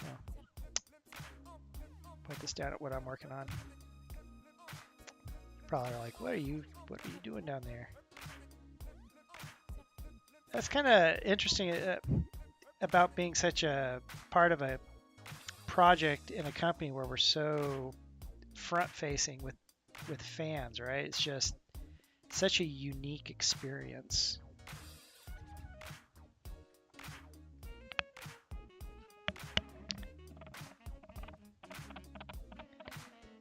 And being able to give players or feedback or get feedback from players and be able to address it, you know, it's kind of like a large beta test group to help us make the game better, right? Tripod. There we go.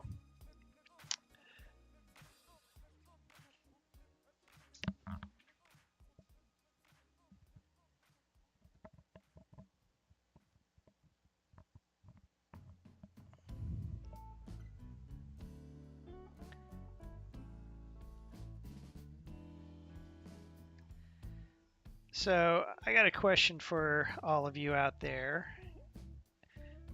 Let's see, wait.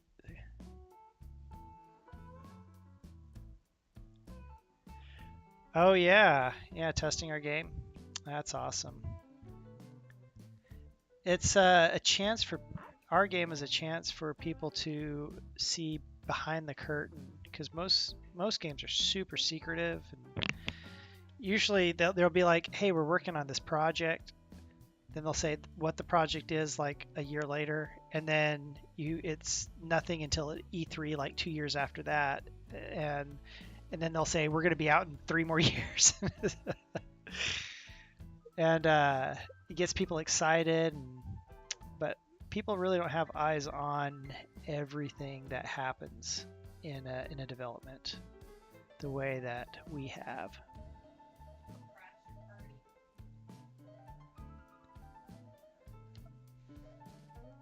But I was talking about something now. Oh, again, I start on one thing and I totally lose track of what I was originally talking about. What was I saying?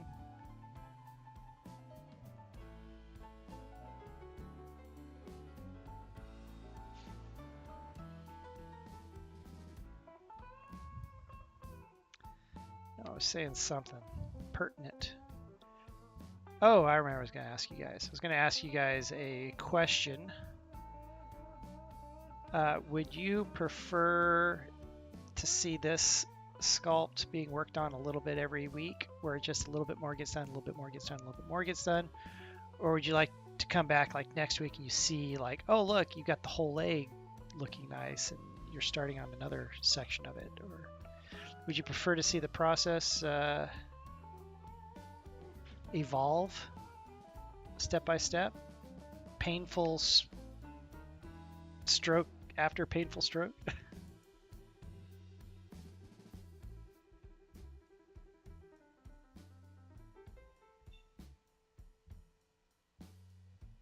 The gritty details. It doesn't get much grittier than this leg. I tell you what, doing this is going to make it so much easier in the future to understand shapes and everything when I do next sculpts.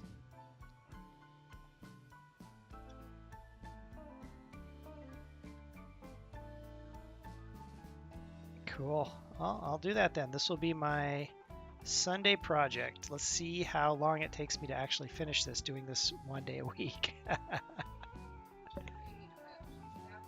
Hmm.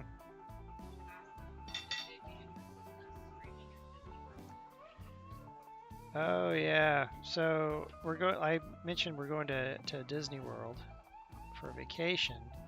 My girlfriend, who loves traveling and that sort of stuff, was talking about potentially streaming because Twitch, you can do it through your mobile and like streaming as we're at Disney World. Hey, look, we're standing in line for 4 hours. No, we don't have to stream all that. I was just saying, like, details or whatever. Like Like little streams, like micro streams. Like here's a little snippet of throughout the day. I could stream little things here and there.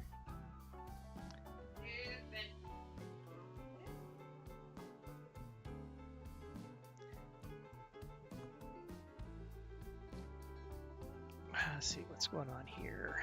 There's more muscle mass that I am clearly lacking right here.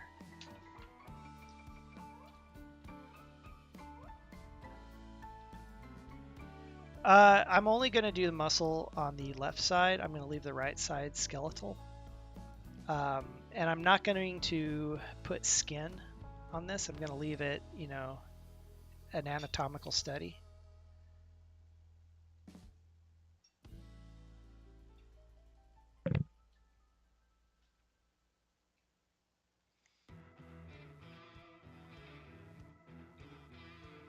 I guess I'll have to change my whatever the tag in my stream to like travel, right? Maybe get some. Of course, then those people who are interested in travel will tune back like a couple weeks later and be like, "What is this animation and sculpting thing? I don't want to watch that. That is travel."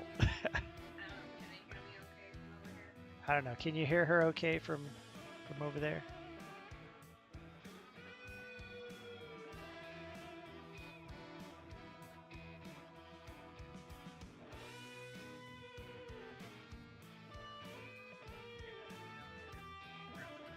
They can if they turn it up. Yeah, like I said, this microphone's good on this headset. By the way, HyperX headset. I mean, like you get somebody right next to you, this microphone does a great job of like, yeah. Hear me better if I stand over here. Probably. So my thought is that he normally streams on Sundays and Wednesdays, and he could do something like, I know he's doing sculpting here, but that'd be kind of difficult to bring with us. But he could certainly bring his sketchbook with us and do like little sketches of either things that we've seen and taken pictures of, or things that we're currently seeing live. And then my thought as far as animation is obviously Disney World has Hollywood Studios. They have a ton of animation. They have a ton of what they call Imagineering, where they've just really paid attention to those fine details that really make things. And I know Brian finds interest in them as like an artist and an animator to see how other places have dealt with certain problems and to really get into analyzing it. So I guess my thought was we could do like a little stream on some of that Disney stuff from like an animation and an artist perspective rather than just like a travel thing. I am interested in doing travel stuff, but that's not the purpose of his channel, and I haven't really gotten into that yet. So that was just my thought, and I figured we'd see what everybody thought about that, whether they wanted to do something like that or not, or whether they just wanted like extra streams of the animation stuff during the normal. No, don't look at me. I'm making fun. I shot work. She's been saving lives all day. And whether you guys were interested in that, or whether you were just interested in some extra streams later in the month once we got back, because we'll be gone for a couple of weeks. So maybe I can do micro streams. Yeah, we can do micro streams too. That'd be an idea. I coined the term microstream. I just coined it. Anybody on Twitch uses it now. I coined microstreams as you do little mini streams throughout the day.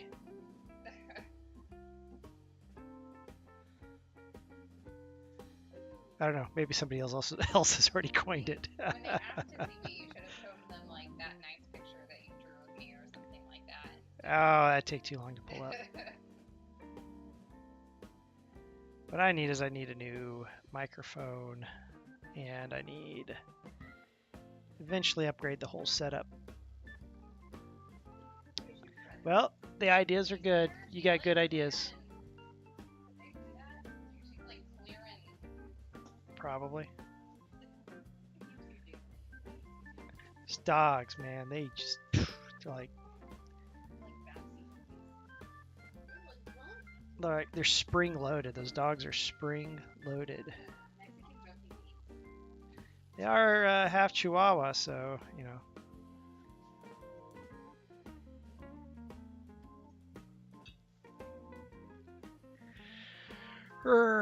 I think this muscle right there. Oh, let's turn this back this way. I think this muscle's not wrapping around like it should.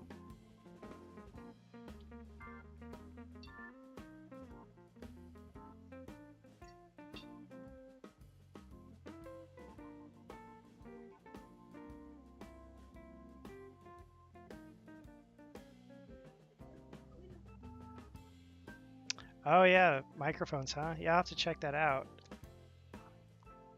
That's cool. Oh, time to wrap that muscle around the backside.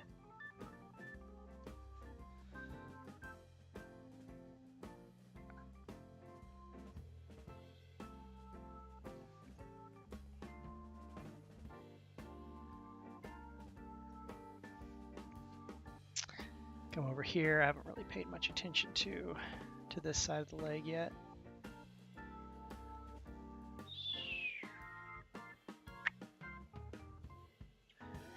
Well, I am so thrilled that all of you have tuned in tonight to watch me sculpt and yap. I'm gonna run out of things to talk about. I know I am.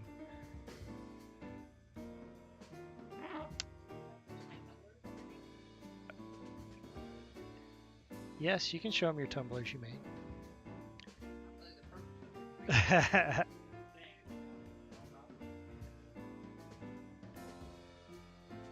So my Rachel over here has been, she's got this idea for this. She's crafty, by the way, and she's a crafty individual. And she's really good at like these craft projects. In fact, I was singing her the Beastie Boys song, She's Crafty, and she totally thought I was making up this song.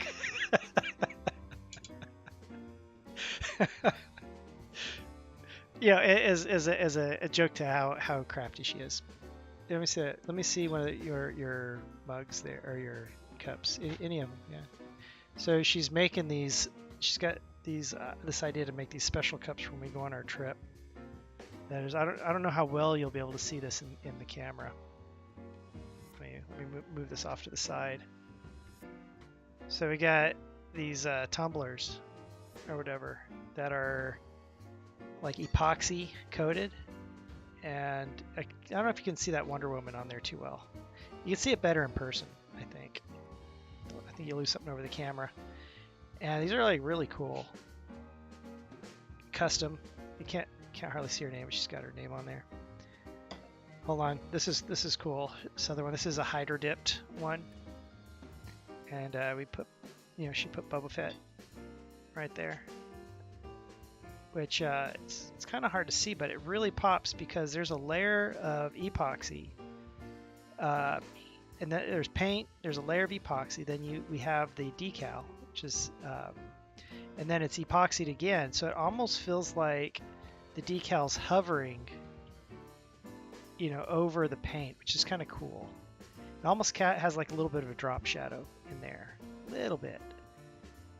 And then here's one that's just Mod Podge. We haven't epoxied this one yet, but she's doing this like cool Spider-Man comic book Tumblr, so I can't wait to see this one. This one's gonna be cool. It's gonna look really good when she gets done with it.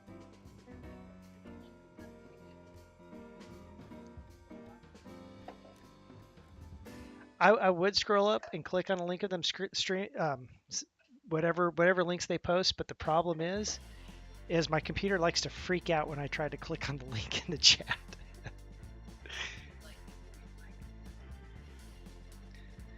But anywho, I need to get it. I just got signed up for Discord. Well, I guess I've been signed up for a while, but I just kind of switched over to the whole Brewhouse name.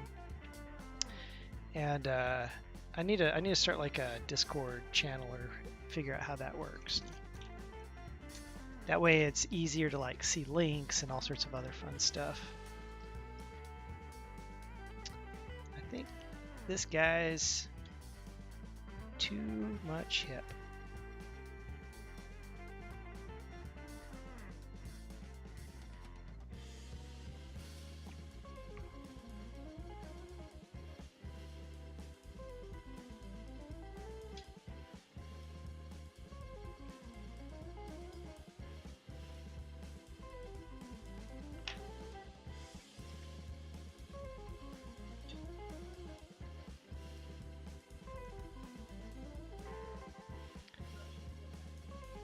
Is it midnight? Oh my gosh. I was supposed to like...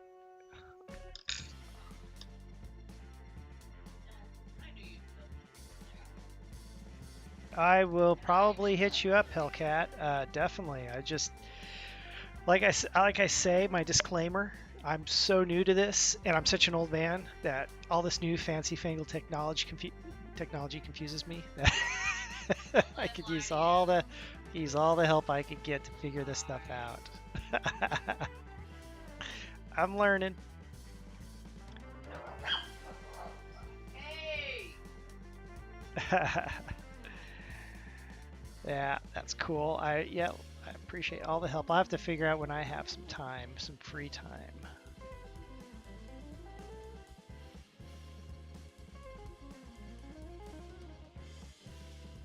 I meant to do so much today, and what I wanted to do just went away because I was so busy doing other things, like grocery shopping. Oh my God. So out here in Austin, we have a grocery store called HEB. It stands for the guy who came up with the store, Herbert something Butts. Anyways, the place is a madhouse on the weekends. I mean, there's literally no parking lot. Hello, Butts. By the way, they have a drink there called Dr. B, so we make fun and call it Dr. Butts. Could drink me some Dr. Butts. But the place, I mean, I went there today, like just afternoon, after 12, and it was just absolutely packed. There was the entire parking lot. The entire parking lot was packed. Inside, it was like not a shopping cart, but they have this app, this HEB Go, Dr. Butts. Yeah. They have this HEB Go app, which as you shop, you scan whatever it is that you're buying, and you can see how much what's in your shopping cart and how much money you're spending, which is really nice to keep track of money on that aspect. But when you're done, you just go right to the HEB Go line and just scan your phone, boom, and you're gone.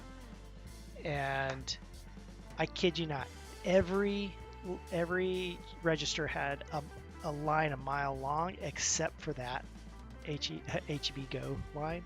I just walked up. People are like looking at me on the self checkout line, like, "What's he doing walking in front of us? What? How is this possible?" And I just walk up, scan, boop. Yeah, look, I'm good. They give me the thumbs up. Okay, you're good. And I walk out the door.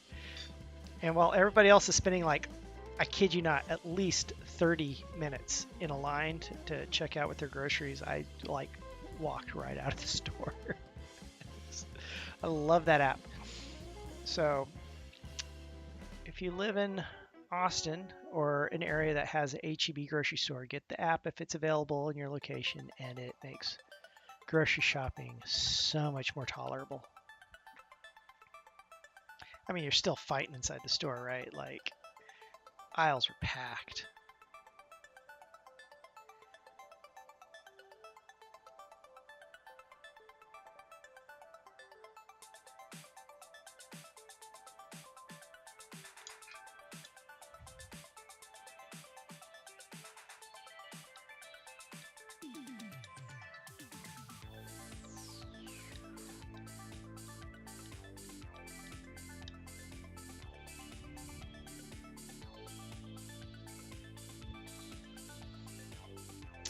I think this part of the thigh is coming along okay. At least I think it is. Probably not. Probably somebody's really good at this stuff. Look at it go, meh.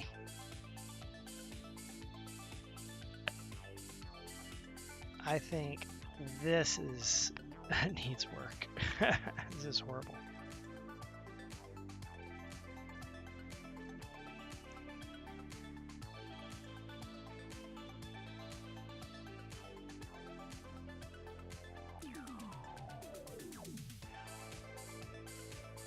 That's what this anatomy study is all about, right? It's learning how all this stuff connects and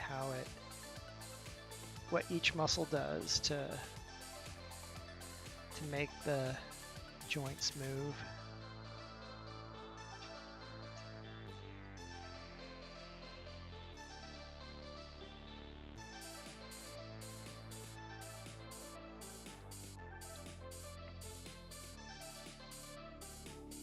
I think there's another muscle that kind of comes down this way.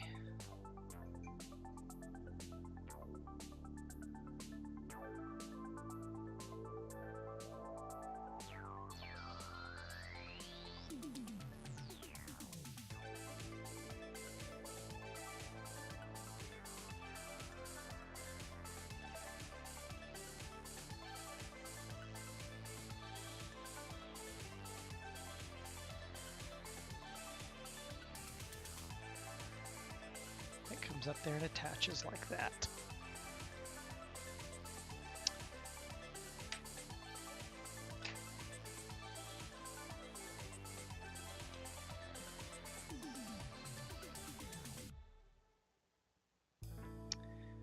By the way, you all, if you're like, man, that camera angle sucks, don't hesitate to say, dude, we can't see what you're working on. Your camera angle sucks.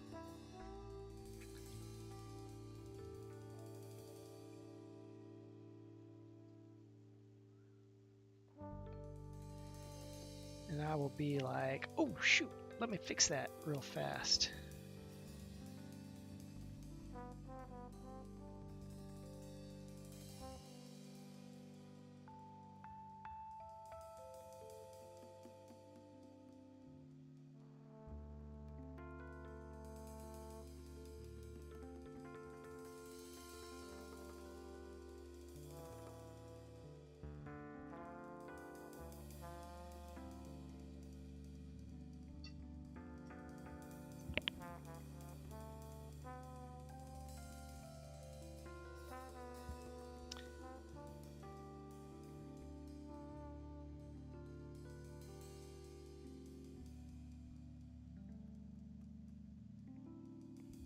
Oh, missed some of that chat. Yeah, we can get groceries delivered to us as well. It costs a little bit more. We also have curbside. We can order it and go and pick it up, which is also really nice.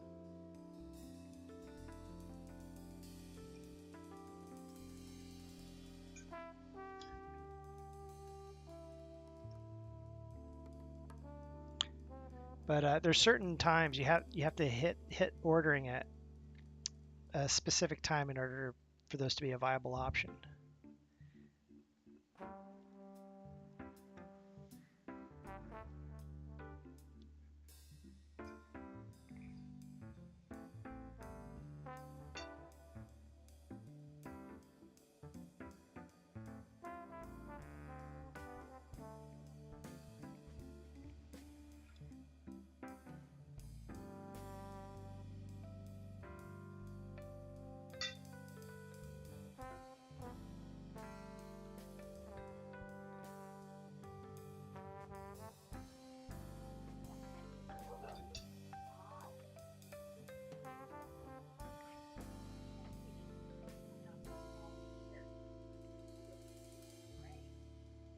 Dogs are chasing the cats away.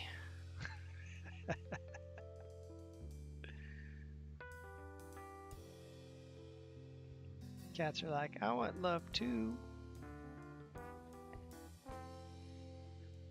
Are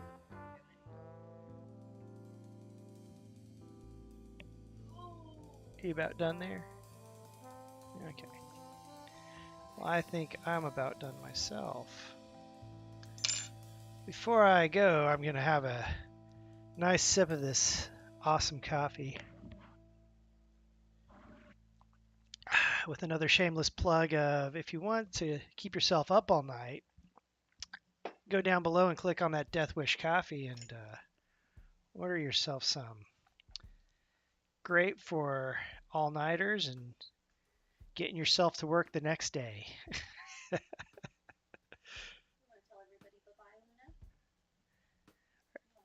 Are the dogs going to bed?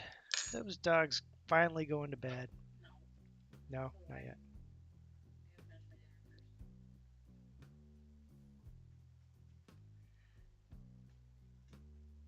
DoorDash to get, yeah, we use DoorDash, right? DoorDash, yeah. I discovered it. Yeah, Rachel discovered it, and oh my God, so nice.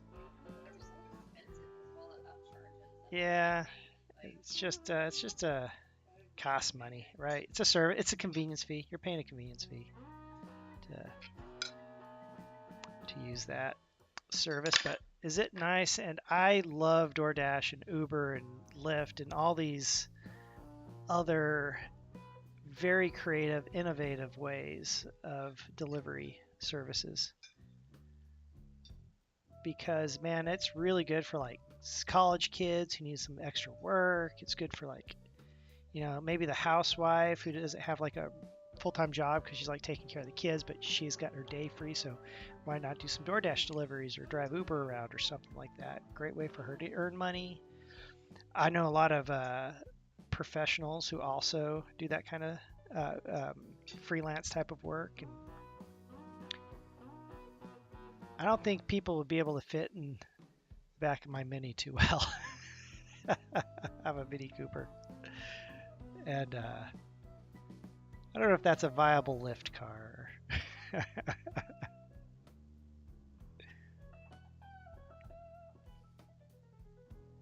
Grubhub, yeah, Grubhub's good. Super convenient. I tell you, DoorDash or Grubhub or any of these food delivery services, you realize how amazing they are when you've been working on a project and you're covered in paint and you're like, I gotta eat. Let me peel my gloves off my hands and DoorDash real fast. Or you're covered in sawdust or something because you've been working on a project.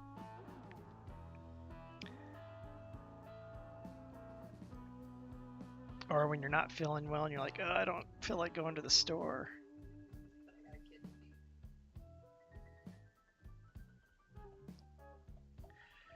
Well, you're welcome. I'm glad I could stream this, entertain you all. Because that's really what I like to do. I like to entertain. That's probably why I'm an animator, is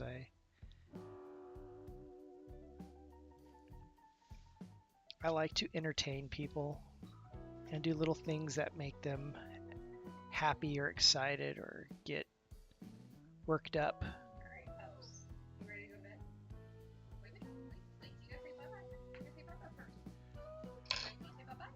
Dogs are saying bye. Come here, doggies. Come here, come here.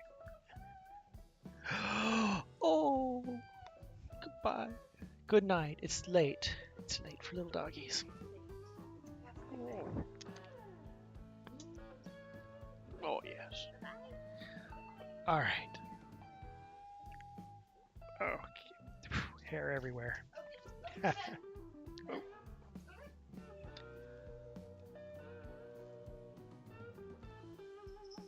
Focus.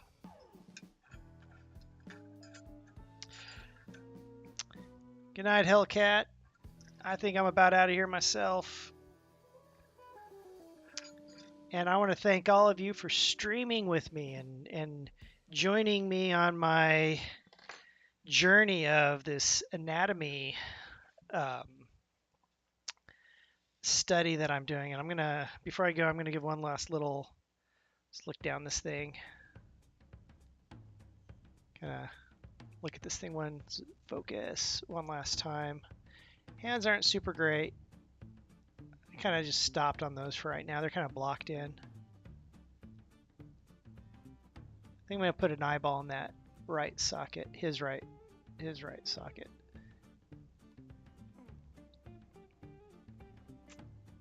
Come down. Let's look at. Haven't finished that hand yet. I figure those are little bits and pieces I can get to afterwards. Let's look at this side. Kind of coming down here. Get that spine. Look like what's down there right now.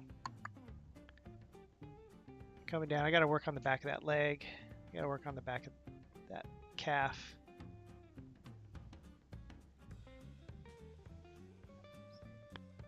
Yep. Good night, everybody. Girlfriend says, good night, everybody. In case you couldn't hear. And yeah. Thanks for including me in your fun. She says, thank you for including me in your fun.